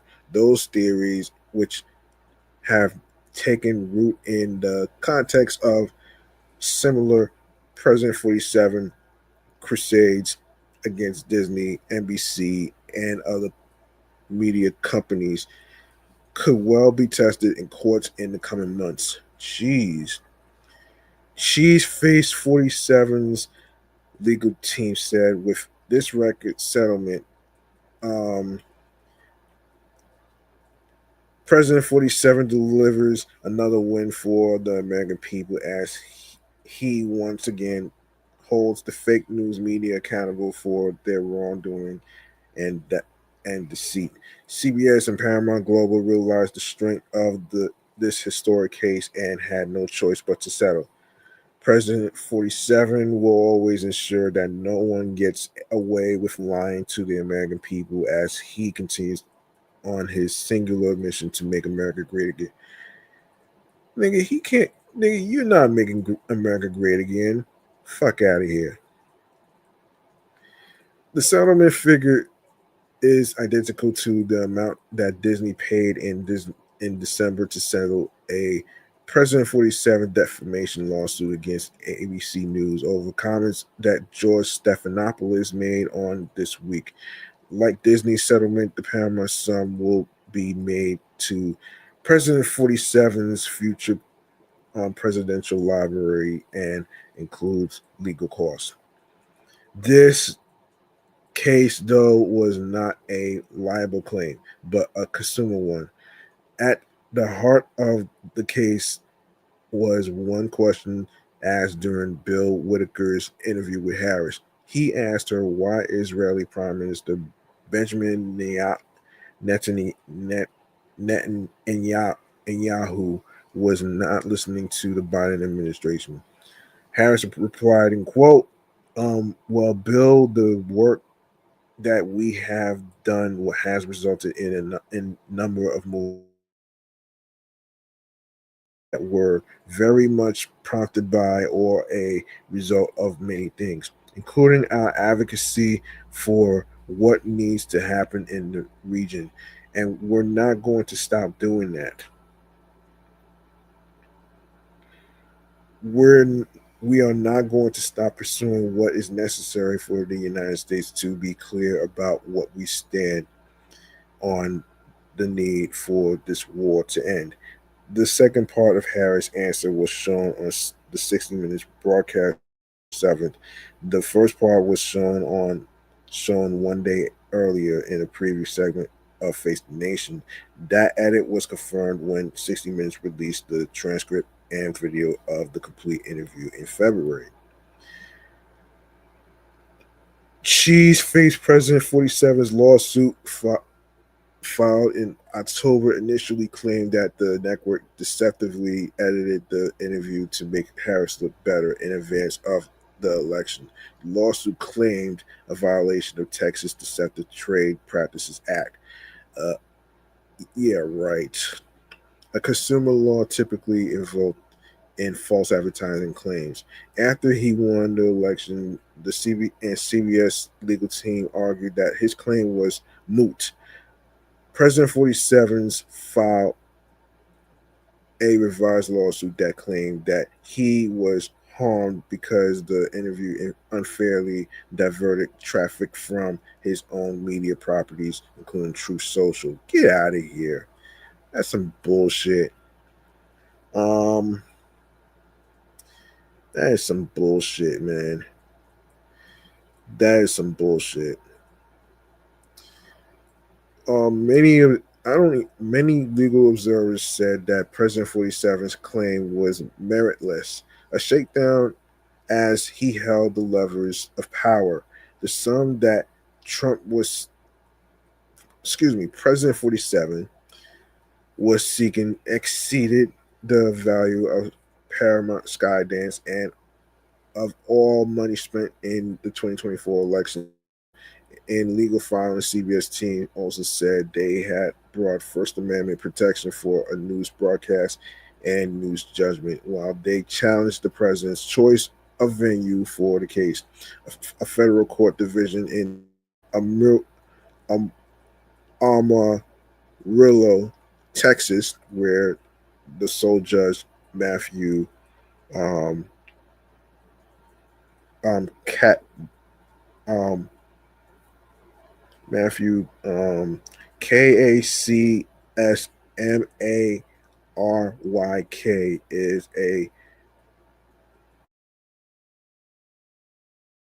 37 appointee who has given favorable rulings on a number of cases from those on the right. President 47's team had claimed that the Face the Nation preview amounted to an advertisement. They also contended that the president suffered mental anguish from the segment, even though he had declined to participate in the 60 Minutes broadcast. He's a fucking liar, man. He is a fucking liar. Like, what the hell? He is a fucking liar. He's a fucking liar, man. I don't even want to read. I don't even want to. I don't even want to go to all.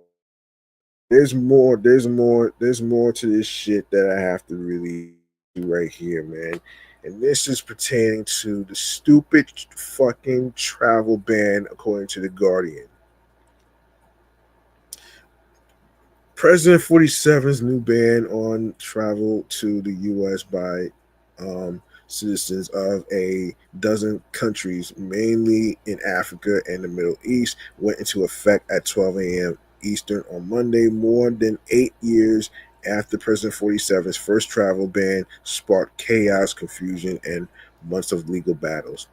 The new proclamation Trump signed yeah, aka President 47, signed last week, fully restricts the nationals of Afghanistan, um, Myanmar, Chad, Republic of the Congo, Equatorial um, um, Guyana,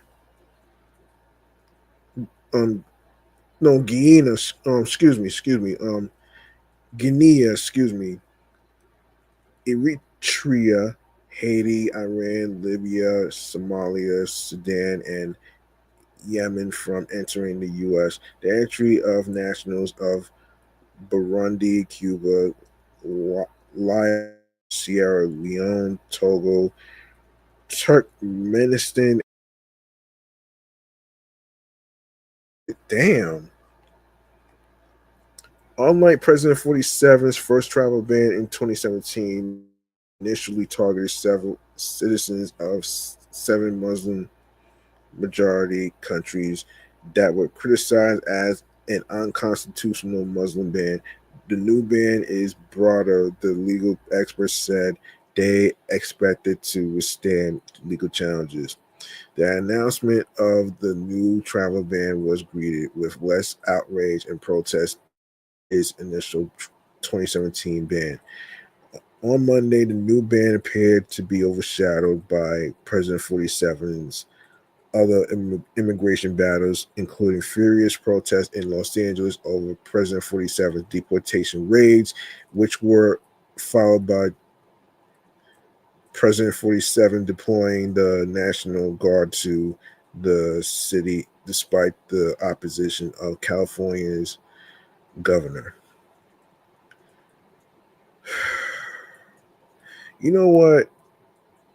I want to move on. I want to move on from this shit. This shit is making everybody, including me, a little upset, man. Yeah, this is a man that's ruining people's lives, man. And I don't got time. I don't have time for this shit, though, man. I don't got time for this shit. Let me just continue, man. And I know there's more to this Paramount Sky Dance shit being held up because of this idiot. Um, the company's $16 million settlement of a lawsuit filed by President 47, Paramount Global CEO George Cheeks told shareholders that there was a reason to do so, even if CBS had long argued that the litigation was meritless. With its merger with Skydance near the finish line, the agreement allows companies to focus on their core objectives rather than being mired in uncertainty and distraction. Um,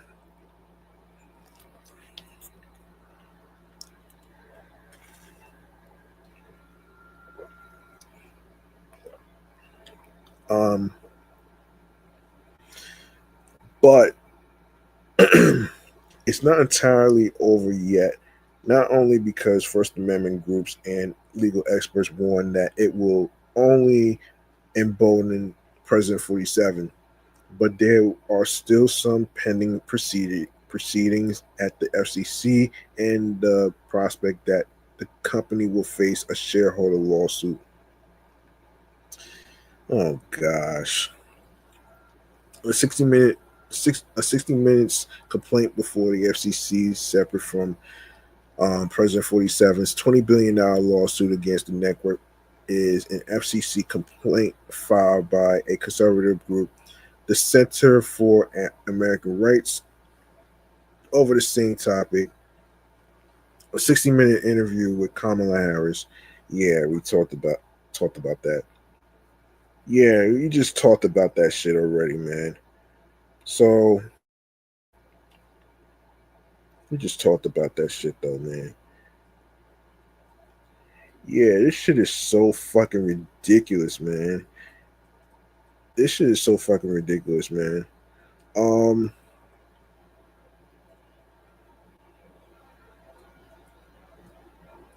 yeah, so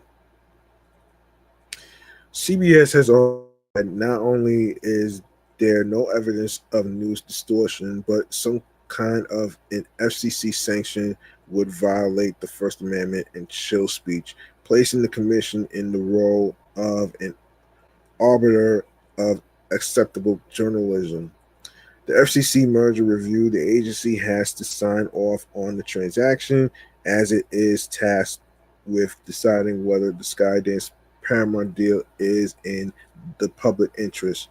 The agency sets an informal 180-day timeline to conduct reviews of proposed transactions, but it is not too out of the ordinary to exceed that timeline.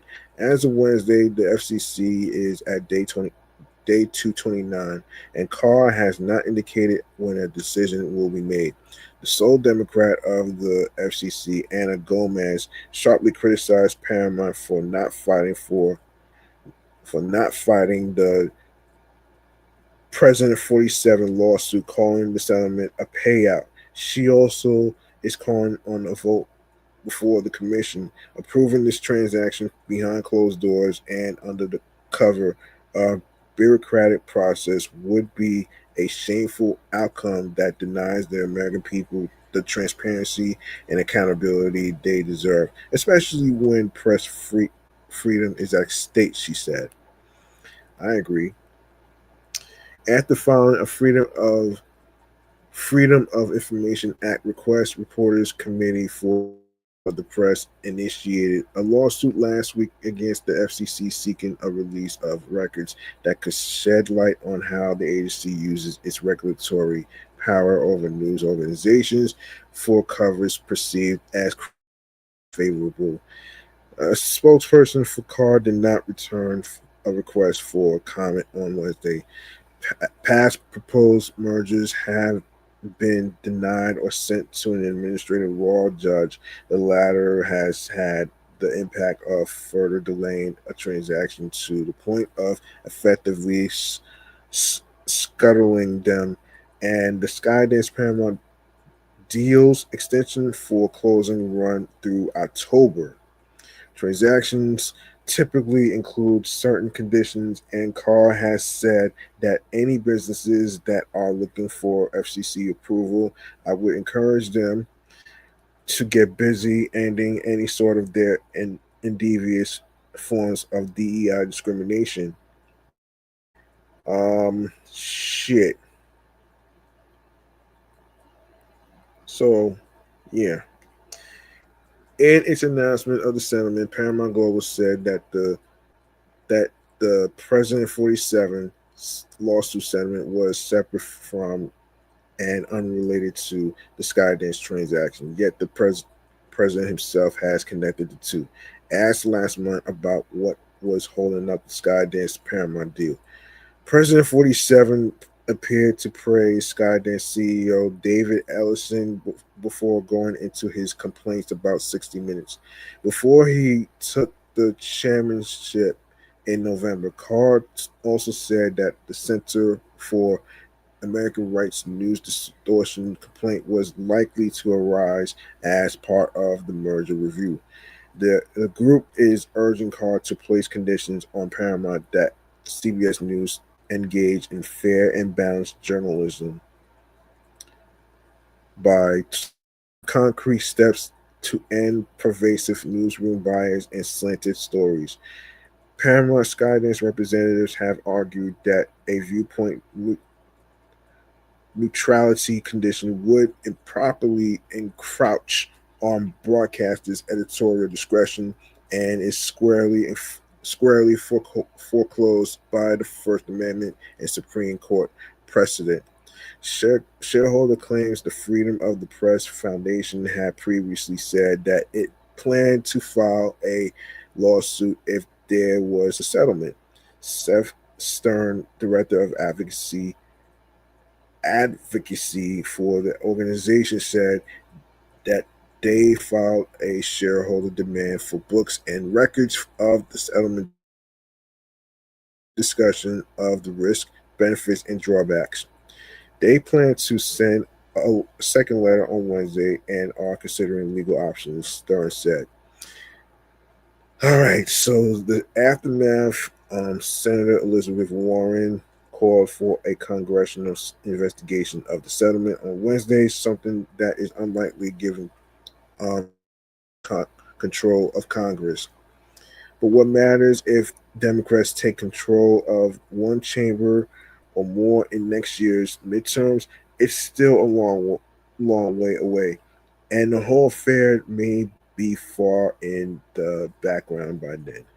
But in warning about the settlement last week, um, the right-leaning editorial board of the Wall Street Journal wrote, in quote, the FCC would categorically deny any connection between its approval and a multi-million-dollar check to President President 47 and the Justice Department under current management wouldn't poke around, but Democrats might run the House again in 18 months. Um so yeah. Anyway, man.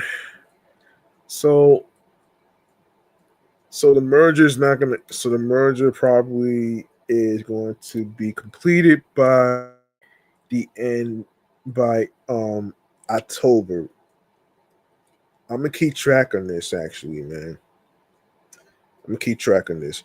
Speaking of keeping track, though, man, shareholders voted against um David Zaslav. Let's talk about this one right here. All right, and this is according to Variety. The majority of Discovery shareholders who voted at the company's 2025 annual meeting evidently believe CEO David Zaslav and other top execs are earning too much. At at um WBD's annual stockholders meeting held June 2nd, investors voted down a non-binding advisory measure to approve the 2024 compensation packages of Zaslav and the companies under named executive officers, according to an SEC filing. Such a measure is referred to as a say on pay vote, designed to give shareholders a voice in expressing their approval or disapproval of exec compensation. Per the WBD reported, there were 724.5 million shares voted for the executive compensation package advisory and 1.06 billion shares voted against the measure, meaning almost 60% of the votes cast were against the pay packages. In addition, there were 5.69 million shares that did not vote. And 307.38 million broker non-votes. In a statement to Variety, Warner Bros. Discovery's board said, in quote, the Warner Bros. Discovery Board of Directors appreciates the views of all its shareholders and takes the results of the annual advisory vote on executive compensation seriously. The compensation committee of the board looks forward to continuing its regular practice of engaging in constructive dialogue with our shareholders. At WBD's 2024 annual meeting, the majority of shares voted on the say on pay advisory were in favor of the executive compensation program by a 54% to 46% margin, given that a significant number of votes were cast against our executive compensation program. The board's compensation committee took additional steps to further enhance our program, the company said in its 2025 proxy filing. For Zaslav's comp package, a change it made was that it transitioned away from guaranteed bonus to ensure outcomes are solely driven by company performance against preset financial and strategic goals. For 2024, Zaslav's pay package rose 4.4% to $51.9 million, according to the company's latest proxy statement. His base salary was $3 million, and he received stock awards worth $23.1 million, bonus compensation of $23.9 million, and all other compensation of $1.9 million. According to Warner Brothers Discovery, Zaslav's cash bonus was determined based on a weighted formula with percent of the sum based on hitting three financial metrics. And 30% on performance against strategic measures. Zaslav had a 2023 pay package worth $49.7 million, up to 26.5% from the year prior. His compensation totaled $39.3 million in 2022 after he received an astonishing $246.6 million, which included $203 million in stock options in 2021. The 2024 pay packages for Warner Brothers Discovery's other top executives were CFO Gunnar Wiedenfels, $17 million, flat with his 2023 compensation. Chief Revenue and Strategy Officer Bruce Campbell, $19.8 million, up 8%. Global Streaming and Games CEO and President J.B. Parrott, $19.7 million, down 2%. And International President Gerhard Zeiler, $14.8 million, up more than 11%. Now, recently we had a heat wave. We have to talk about what happened with the graduates. Yeah, this is very, very, very scary, man, when it comes to the heat wave. Now this happened back like a month ago in June. So, according to the New York Post, more than 150 people fell ill in the stifling heat at a high school graduation ceremony in Paterson, New Jersey, where the city's mayor declared a state of emergency Tuesday after the mass casualty event. Dozens of graduation attendees had to be treated at the event, officials said.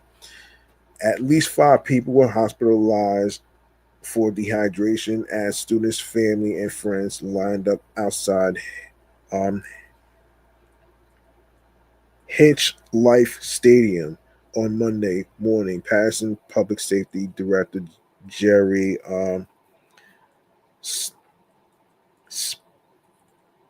Jerry Spezield told CBS New York. Oh, that's terrible, man.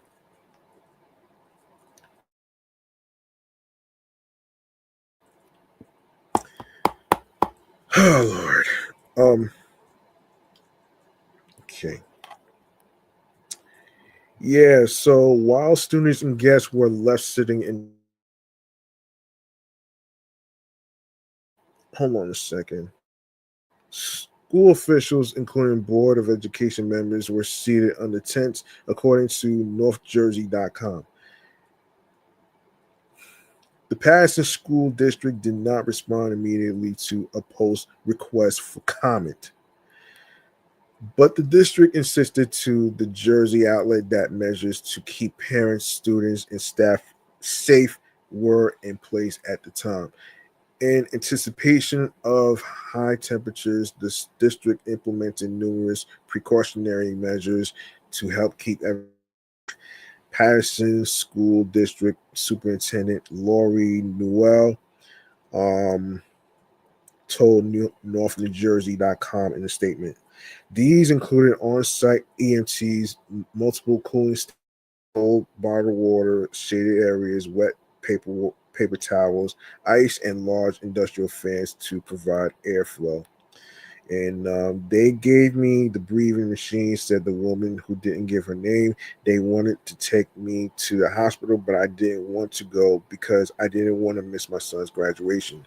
As a result of the mass casualty event, proactive measures have been taken in the city until the heat wave ends. Hopefully by Wednesday night, Patterson officials said. Due to the extreme heat, I declared a state of emergency yesterday in our city. All recreational activities are canceled. Um, until further notice. Patterson Mayor Andre Saye said in a social media post Tuesday. Temporary cooling stations also have been set up in Patterson libraries between 9 a.m. and 5 p.m., offering air conditioned relief and water, according to the Patterson Police Department. Much of New Jersey, New York, and Connecticut were also under excessive heat warnings Tuesday as temperatures in Manhattan topped 100 degrees. An air quality alert was issued across much of the area due to ground level ozone. All right. That's scary stuff, man. Make sure you have your water. Um, go to your cooling centers if you want to know where your cooling centers are and the neck of the woods of where you live and stuff. On one, and they'll give you like a list of um, cooling centers. Swimming pools are included too. Swim, yes, swimming pools are included too. All right, let's go into something cheerful for a sec, man. My favorite snack, Pop Tarts. I'm pretty sure everybody is familiar with Pop Tarts, right? Everybody's favorite snack, including mine. So, all right, and this is according to Pixel 11 right here. So, Pop Tarts is teaming up with Marvel Studios to bring back what they describe as a fan favorite flavor that hasn't been available in stores for more than half a decade. According to a press release, the Pop Tarts frosted blue raspberry flavor will return to Walmart store shelves this month as a celebration of the upcoming release of Marvel Studios' The Fantastic Four First Steps. Inside a specially marked box, each Pop Tart will showcase, excuse me, it will showcase one of 8 unique frosting design inspired by the superheroes. Ooh, that's pretty cool, right? Sounds pretty cool. That sounds pretty cool. That sounds pretty cool. You know, where was the where?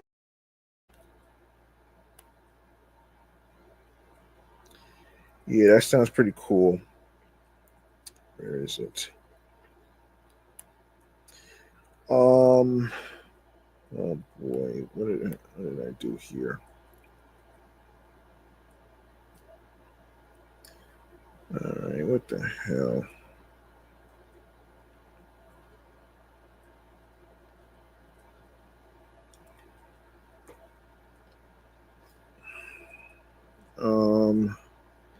Damn. Hang on 1 second. 1 second, folks.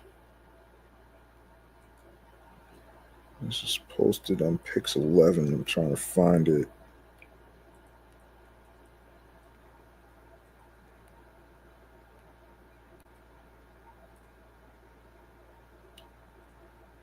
Um, do apologize, actually, folks. Hold on. Hang on 1 second. WPIX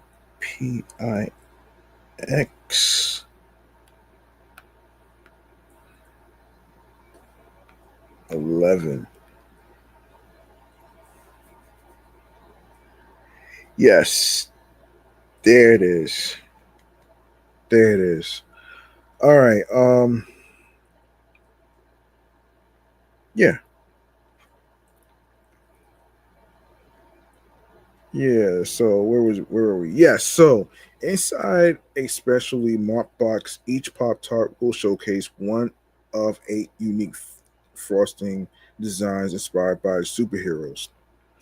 Fans have long demanded the return of these tangy, fruity, and sweet pastries, and thanks to the blue suited superheroes, they are back from the Pop Tarts vault, this time with unique frosting designs based on the film, wrote a spokesperson on behalf of Pop Tarts. The blue raspberry flavor is back for a limited time only while supplies last, Pop Tarts said. And of course, the Fantastic Four First Steps movie hits theaters July 25th. So mark your calendars, folks. There you go. There you go. And there you go. Let's go to Shopify, man. Shopify. I've been like wondering what that is actually. So this is this is um this is according to CMS Minds. Let me just get into it right here. All right. All right. I'm trying to hurry up though, man. Okay. Man, I'm really trying to hurry up here. Um. Okay. So, all right. I'm pretty sure many of you know what about Shopify, right? You probably don't know what that is. Let me just fill you in on what it is actually. So Shopify is a platform that gives people turn their business ideas into reality. How's that, you ask? Um, Now, whether you are starting small, something like a side hustle, or running a big brand with customers around the world, Shopify gives you everything you need to sell your products, grow your business, and take it to the next level. What sets Shopify apart is how simple it makes running an online store, from accepting payments to managing inventory. It takes care of the technical details so you can focus on building your business and serving your customers. Well, the numbers speak for themselves. Over 5 million businesses in 175 countries use Shopify to sell their products. Together, they have made more than $40 billion in sales. What's That's proof of how much this platform has helped people succeed in the growing world of online shopping. In case you are entirely new to e-commerce or looking to scale your current business, Shopify has become the go-to choice for entrepreneurs around the world. Um, in this guide, we will break down what Shopify is, its features, benefits, costs, how it works, and why it might be the perfect platform for your business. So, Shopify is a commerce platform that businesses to create, manage, online stores. It provides all the tools needed to sell products, manage inventory, process payments, and handle shipping. Known for its user-friendly interface, Shopify is a great choice for both beginners and experienced entrepreneurs looking to build and scale their online businesses. Key features of um, Shopify is packed with features that cater to businesses of all sizes. Here's a closer look at the tools that Shopify a favorite among entrepreneurs. So number one, easy to use store builder. All right, Shopify stores builder is designed to make creating an online shop as simple as possible. Custom Customizable themes, choose from a wide range of free and premium themes designed for different industries like fashion, electronics, or health and wellness. Drag and drop editor, modify your store layout by simply dragging elements into place, no coding required. Options, add your logo, change fonts, and adjust colors to make your store uniquely yours. For example, a small jewelry business can use Shopify Intuitive Builder to create a beautiful store showcasing its handmade designs without hiring a Shopify developer. Number two, secure and reliable hosting. Running an online store requires a reliable platform to handle traffic and keep data secure. For that, Shopify provides 99.9% uptime. Your store stays online even during busy shopping reasons.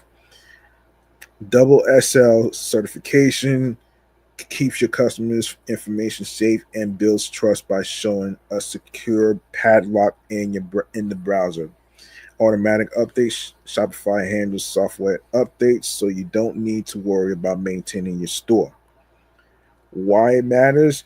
A slow or undeniable website can lose customers. Shopify ensures your store is always fast and available.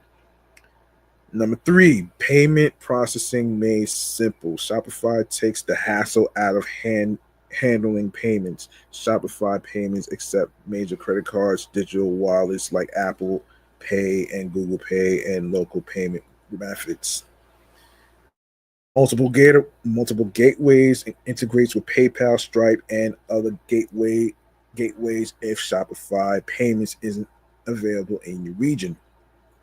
No hidden fees. If you use Shopify payments, you won't be charged extra transaction fees, which can save you money. Real world use. A cafe selling coffee beans online can use Shopify payments to accept credit card payments effortlessly. Number four, multi channel selling. Shopify helps you reach customers wherever they shop. Social media, connect your store to Instagram, Facebook, and TikTok to sell directly on these platforms. Excuse me. Marketplaces, list your products on Amazon, eBay, and Etsy while managing everything from your Shopify dashboard. Point of sale, in physical locations like pop-up shops or retail stores using Shopify's POS system. For example, a clothing brand can sell on its website, Instagram, and in person at events, all while keeping inventory in sync. Of course, number five, powerful app store. Need more functionality? Shopify App Store has you covered. Marketing tools, apps like Clavio for email campaigns or Facebook ads, integration to drive traffic. Shipping solutions, use apps like ShipStation or Easy Ship to simplify order fulfillment. Customization, add features like live chat, customer reviews, or subscription plans. Pro tip, start with essential apps like Search Engine Optimizer to help your store rank higher in search engines. Of course, Number 6, mobile friendly by design. Um, mobile friendly by design. Um, let me see. Yeah, of course, mobile friendly by design, built-in analytics and reporting, customer support and resources, um, and of course, the benefits to Shopify includes design for everyone, no technical expertise needed, a growing ecosystem with endless possibilities. Um, Number 3, benefits for different user types, proven success stories, all in one convenience. Number 5, that's number 5 right there. Okay, how Shopify works, a simply overview. Setting up,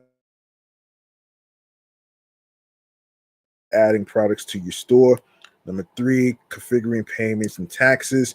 Number 4, launching and marketing your store. Number 5, managing orders and customer support. Number 6, growing your business with Shopify. And of course, you can just what you get for each price. Starter plan, number 1. Number 2, basic Shopify. Number 3, Shopify and advanced Shopify. And number 4, Shopify Plus. So there you go, right there. All the stuff you need to. So you can check out the benefits and stuff by going to smsminds.com/blog/what is Shopify. So that way you can learn more about being an entrepreneur and all that stuff right there. So let me go to. All right, I want to go to. Let me see. So um,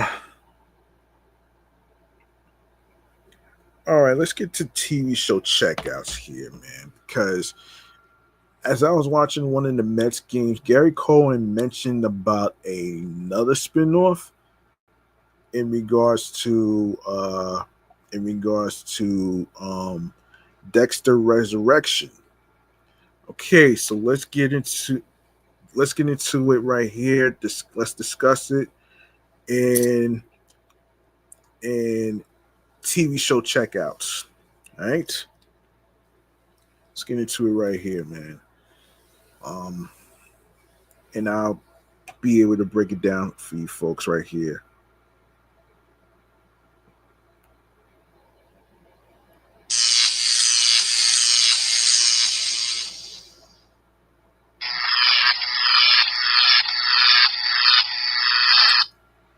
All right.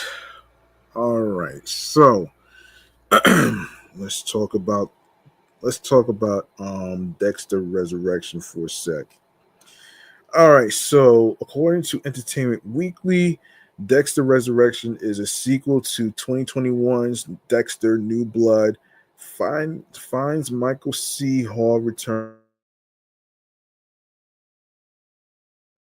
It features new characters played by Peter Dinklage, Uma Thurman, and Neil Patrick Harris, as well as familiar faces like David Zaslav and Jimmy Smits. The series premieres this summer on Paramount Plus with Showtime. So Dexter is back. So Dexter Resurrection, a new series slated to premiere this year on Paramount Plus with Showtime, will once again reunite viewers with Michael C. Hall's Dexter, the serial killer, with a cold adapted from Jeff Lindsay's books. Hall played Dexter for 8 seasons of the franchise's flagship um, series, which ran from 2006 to 2013. He returned in 2020 for a sequel series, Dexter New Blood, and haunted the prequel Dexter Original Sin with voiceover narration. But wait, isn't Dexter dead? What could Dexter Resurrection possibly be about? Is there anyone this man hasn't killed? So, all right, so Dexter is not dead. though you be forgiven for thinking he was. We sure thought he was dead following the New Blood finale, as did executive producer Clyde Phillips, who told Entertainment Weekly he wrote the character's death with a pen filled with blood. After being fatally shot by his estranged son Harrison, Dex played by Jack Alcott, Dexter even says, "I died so you can live." But anyone who watched Original Sin knows that the prequel series, which is set primarily in 1991, begins in the moments after Dexter's supposed death. Though he's on death's door, he's found and taken to a hospital where doctors saved his life. Um, we thought it would be the end, but he's a remarkably resilient guy. So the possibility was always, at least for me, pre-collating Hall told Vanity Fair. Phillips, meanwhile, told the outlet that Hall pitched Dexter's return, saying, "Michael said Dexter is in my bones, and I know what's in your bones, Clyde. Can you figure out a way to undo what we did at the end of New Blood? Is there a way to make him survive?" Yeah, let's see. All right, so Resurrection picks up a few weeks after the events of New Blood. That despite Dexter saying he had to die so Harrison could live, he embraces this second, third, fourth chance at life by following his son to New York City. The pair is followed by a familiar face, Captain Angel Batista, Dexter's former co-worker, played by David Zaslav. Hall unpacks some of the story's core dynamics with Vanity Fair. Dexter has a lot of hesitation about making contact, which is a fundamental part of the tension that is pervasive for the first bit of the season. He said Harrison revealed himself to be and remains an all the more potent connection to Dexter's tiny sense of humanity. He craves it in spite of himself, so it's a major bolt of thread running through his interior life and the life of the season. Dexter's goal, Phillips explained, is to develop an honest and loving relationship with his son, since it's hard to imagine a Dexter series unfolding without a lot of murder. That has us wondering if father and son will go into the murder business again. Murder business together, excuse me. Um yeah, after all, Hall and Phillips are making it clear that Resurrection's first run of episodes won't end with the same finality as New Blood. So yeah, we've got the strongest franchise in Showtime's history, and we plan to do this for years, said Phillips. Hall added years with an S. The thinking is not to come back for a sort of self-contained one-off again, but leave it open to further explanation. The intention and hope is that the story will continue beyond this. Hall sees Dexter as a much more human flesh and blood version of that horror trope of someone who just refuses to go down. Is there a release? So the release date, hold on. So the release date of Dexter Resurrection will debut on July 11th via Paramount Plus with Showtime. And the trailer was released on April 29th. It was a teaser trailer, actually. You know what I'm saying? So y'all can actually, so the proper trailer already released on June 1st. So y'all can take a look at it for yourselves on YouTube. And yeah, so yeah,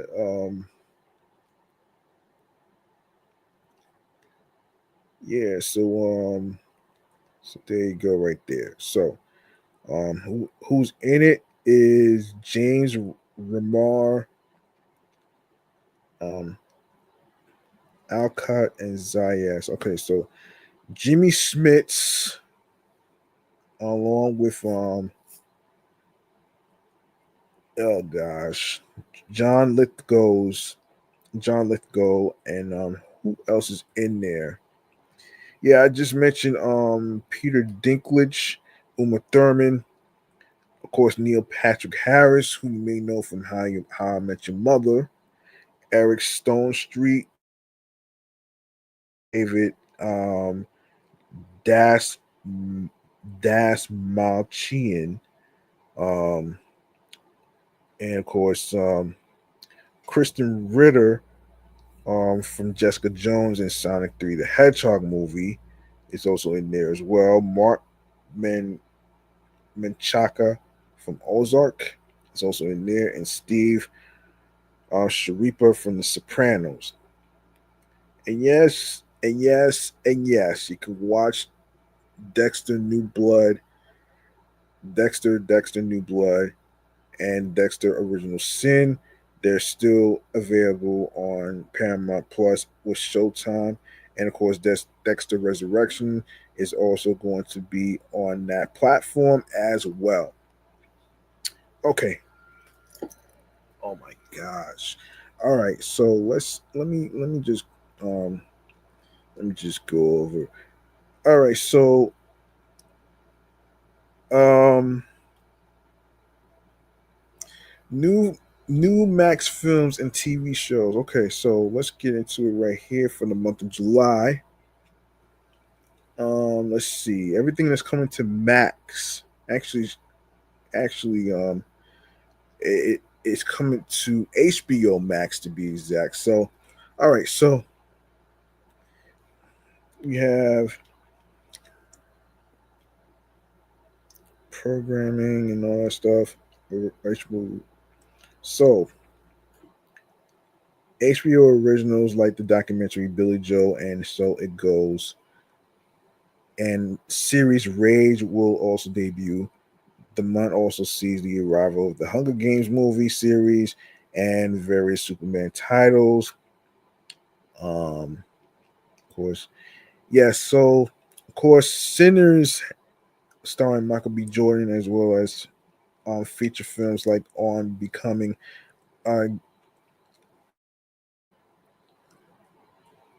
a Guinea, a, Gu- a Guinea, Foul, Opus, Death of a Unicorn, and I Love You Forever. HBO original documentaries such as Billy Joel and So It Goes, and Dear Miss A Revolution in Print, as well as the HBO series Rage, also joined the streamer. So, all right, so we got some we got some stuff to go over that's coming to Max. Of course, July 1st, Annabelle, Better Off Dad, Big Star, Nothing Can Hurt Me, Canyon River, Carol, Chop, Volume 4, Season 61. Um, damn.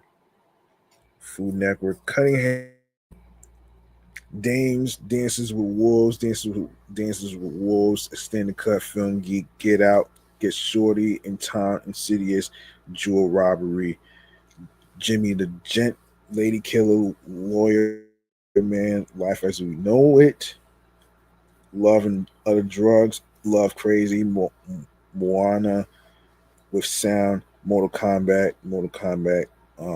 the reboot, Mortal Kombat Legends, um, Battles of the Realms, Mortal Kombat Legends Cage Match, Mortal Kombat Legends Scorpion's Revenge, Mortal Kombat Legends Snowbird, Mortal Kombat Annihilation, Napoleon Dynamite, One Way Passes, Unmanned Women, Pitch 62, Red Dawn, Shadow of the Thin Man, Shaun the Sheep movie, Showgirl Sinners, Holiday Smart Money, Snatched, Song of the Thin Man, Suicide Squad, Hell to Pay, Taxi, Amityville Horror, The Amityville Horror, The Big Lebowski, The Brink. Yeah, this is like a whole. It's like a whole list, man. All right, so it's like a whole list of.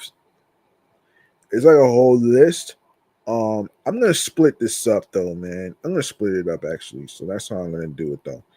Um, yeah, the Amityville Horror, The Brink, Great Wall, The Key, The Meg, The Last House on the Left, The Kennel Murder Case, The Road to Singapore, The Strawberry Blonde, the Three Stooges, The Thin Man Goes Home, Toni Morrison, The Pieces I Am.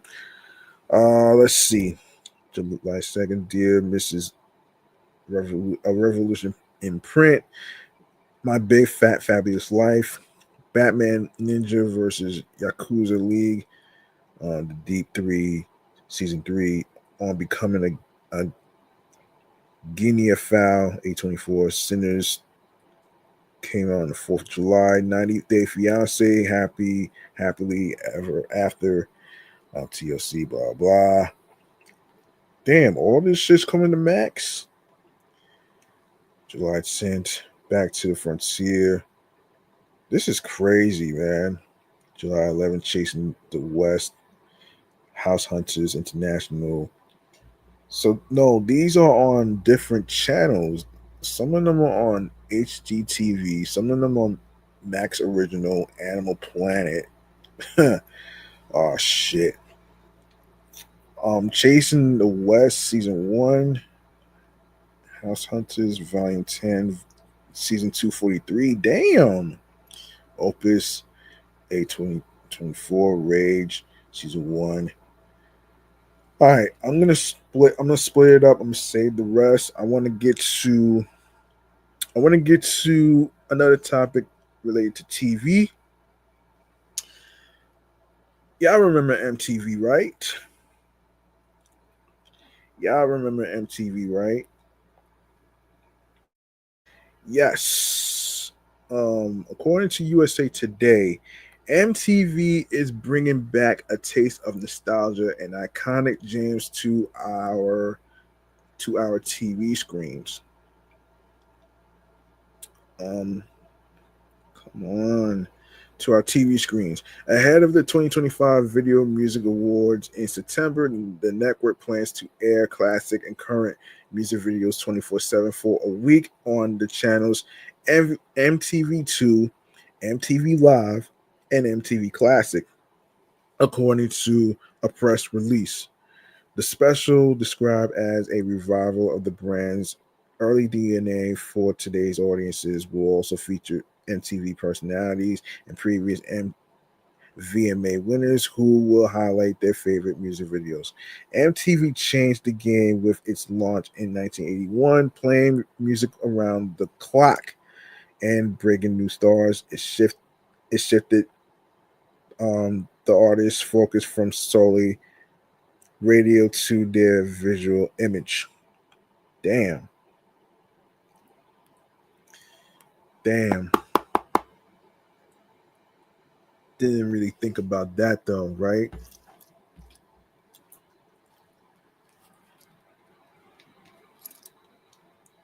I didn't really think about that. Um yeah, so honestly, of course the Video Music Awards is September 7th at 8 p.m. from UBS Arena in New York. The award show will be broadcast on both CBS and MTV, as well as be available to stream on Paramount Plus. The press release stated the nominees will be the nominees and performers have yet to be determined. Okay, so that's good news, man, about MTV bringing back music videos and shit. So this year's VMAs will mark the return of producer and CEO of the company Gunpowder and Sky, who has been tied to epic moments such as Beyonce's 2011 mic dropping performance and when she revealed she was pregnant. She was pregnant. Yeah, we're not just producing a show. We're launching a celebration of music that spans one week Every screen and every generation, Gunpowder and Sky CEO Van Toffler said in a press release, music has always been the heartbeat of the VMAs, but the show's soul comes from its willingness to break rules, embrace unpredictability, and reflect the times. So there you go, right there. There you go, right there, though. There's no release date on when the music videos are going to be coming back. So I will keep an eye on it. I'll keep an eye on it and stuff. So yeah, there you go, right there. I'll keep an eye on it though. All right. All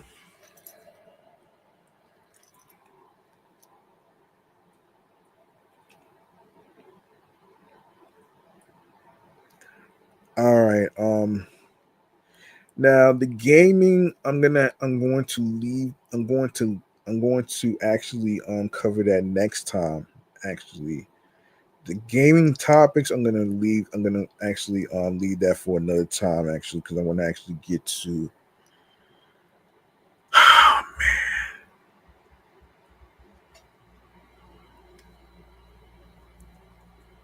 um, I want to get to. Okay, real quick. I want to get to this actually. I want to get to this right here. Munchies and drinks. This is a segment about some stuff to eat and drink. All right. So let's get into it right here. Let's get into it right here, though, man. You know what I'm saying? Um, let's get into it right here. All right. So let's get into it right here.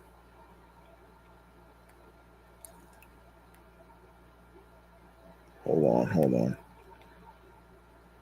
Okay.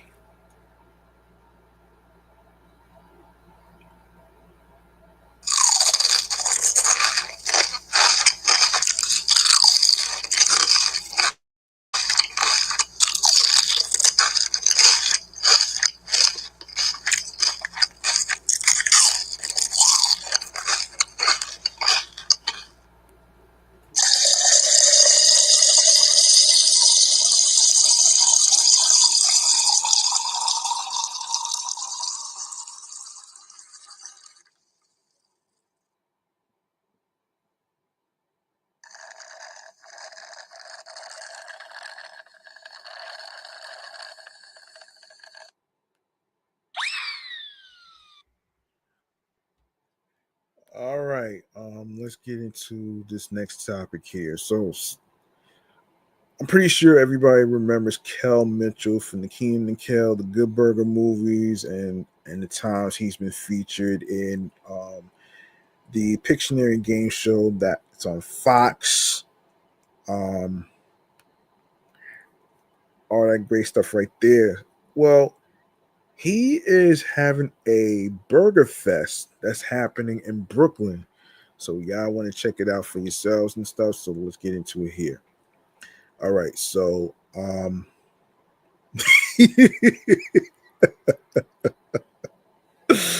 oh man, Burger Fest. That's funny.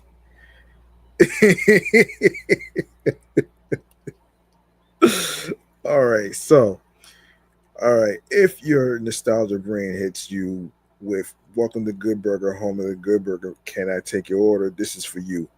Actor Kel Mitchell is teaming up with bucket listers to host Kel's Burger Fest, a brand new food festival devoted to, as the name suggests, burgers. The one-day only event will take over BK Backyard Bar in Williamsburg, Brooklyn on August 30th with a lineup of food, games, nostalgia, and plenty of surprises. This is more than a food festival. It's a full-on burger bonanza, said Mitchell. We're bringing the energy the flavor and the fun together for a truly unforgettable day. Whether you grew up watching my shows or just love a good burger, this is the fest.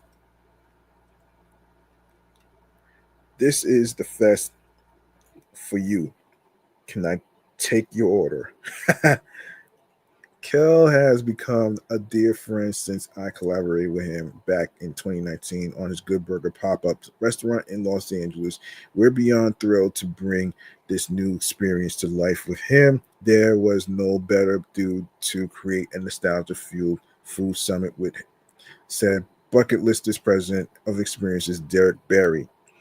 Those who attend Kel's Burger Fest can expect an array of New York's finest burgers served up alongside patties from across the country, from smash burgers to vegan stacks to unique Instagrammable bites.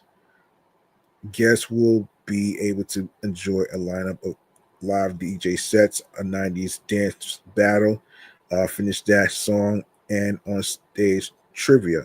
The event will also feature an arcade game lounge, a vintage flea market, carnival games, um, rides, and a an orange soda fountain. Who loves orange soda? And a chugging contest. Early bucket, early bird tickets starts at $25 and will be available exclusively through Bucket Listers. Join the waitlist at bucketlisters.com and be the first to receive notifications of tickets going on sale. For details, for detail, for details and information on the full event and updates, following along on Instagram at Bucket Listers, Kel's Burger Fest, and I am Kel Mitchell. So it for those of you who may not know where that's located, Kel's Burger Fest is located at BK Backyard Bar, 151 Banker Street in Brooklyn, New York, and it takes place Saturday, August 30th.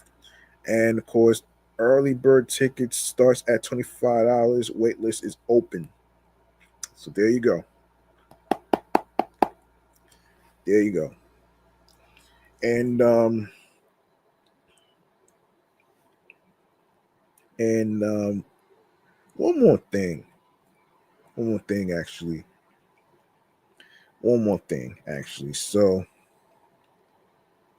a new sweet shop is putting a unique spin on classic bake shop offerings.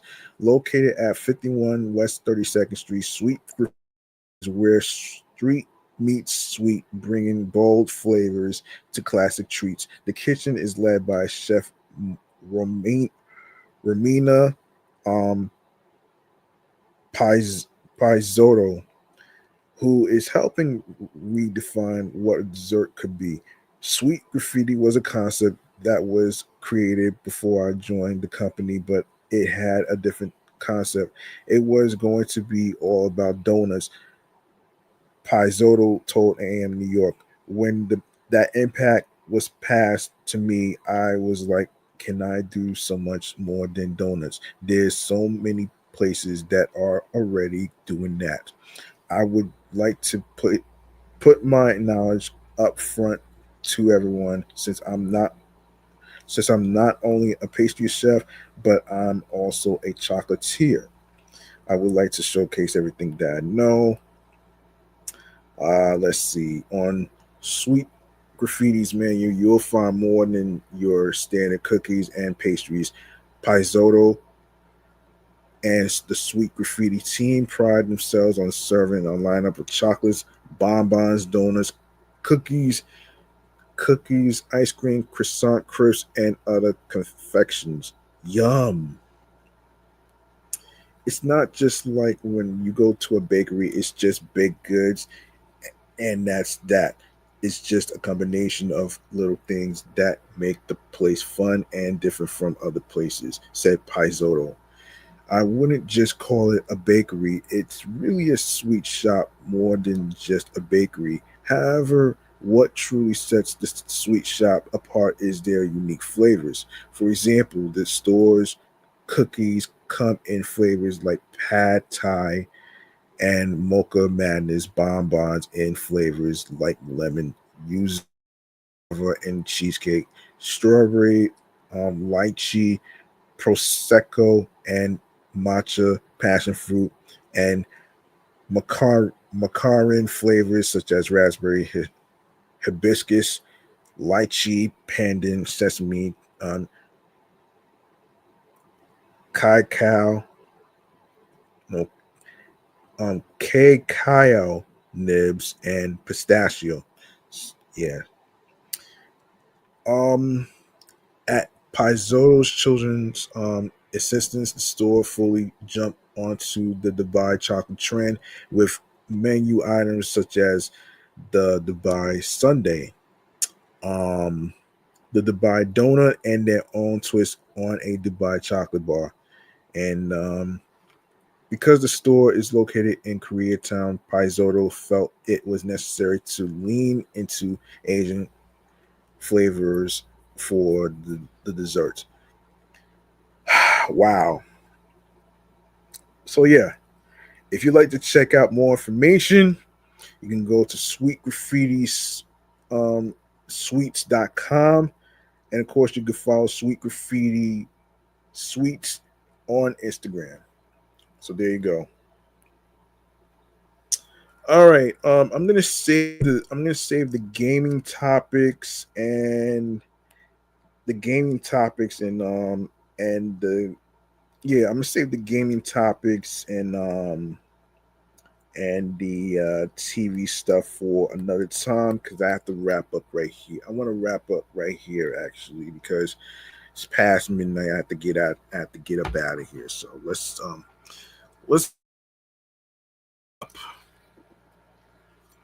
we're gonna wrap this episode up right here, right now. Actually,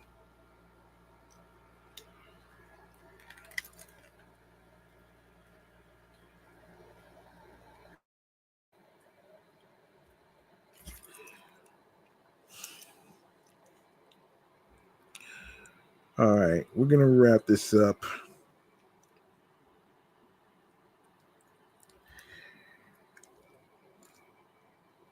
Come on, don't do this to me. Wrap this up right here with stream choices on the go. Let's do this.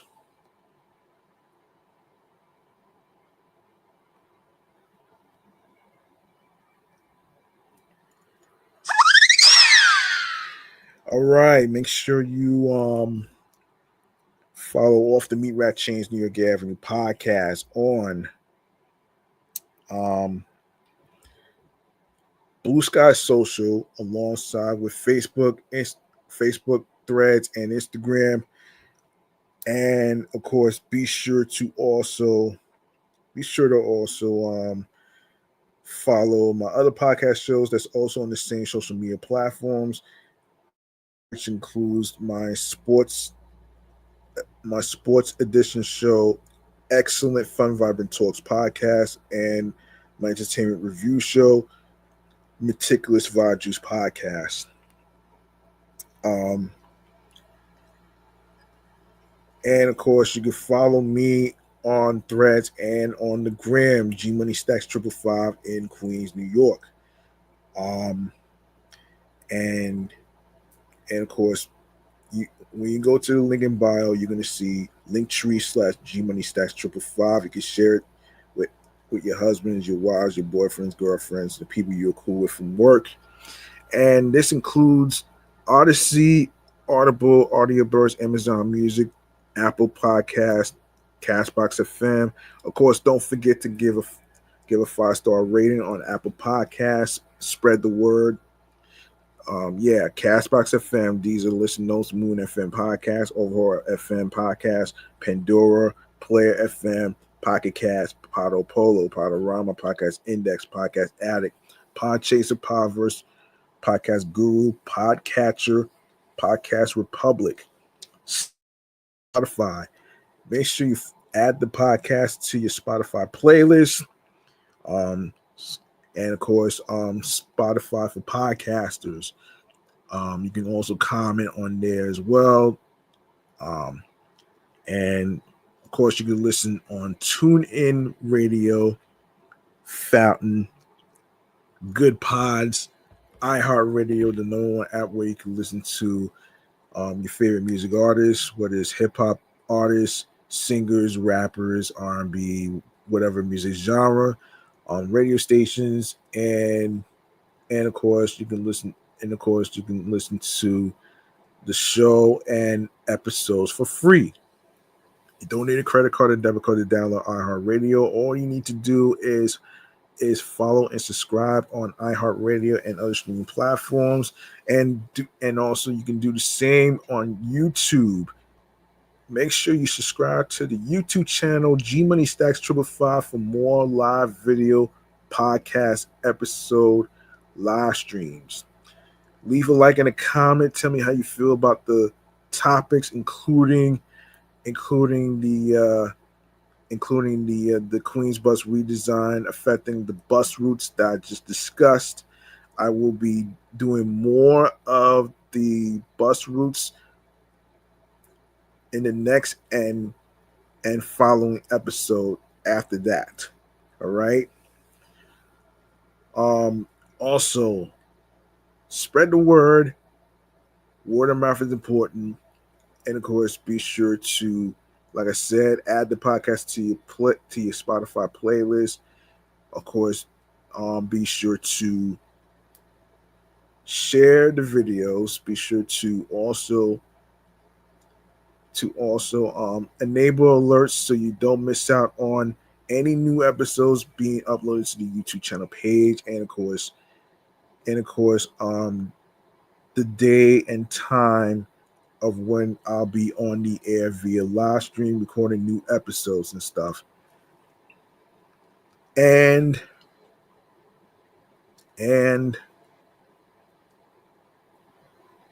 before I forget,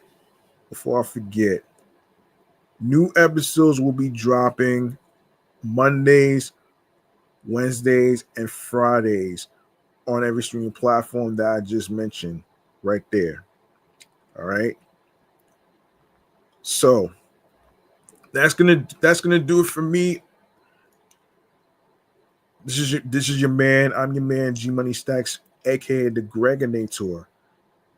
And I appreciate every single one of y'all for taking the time to listen to me, hear me out on a couple topics and stuff in segments.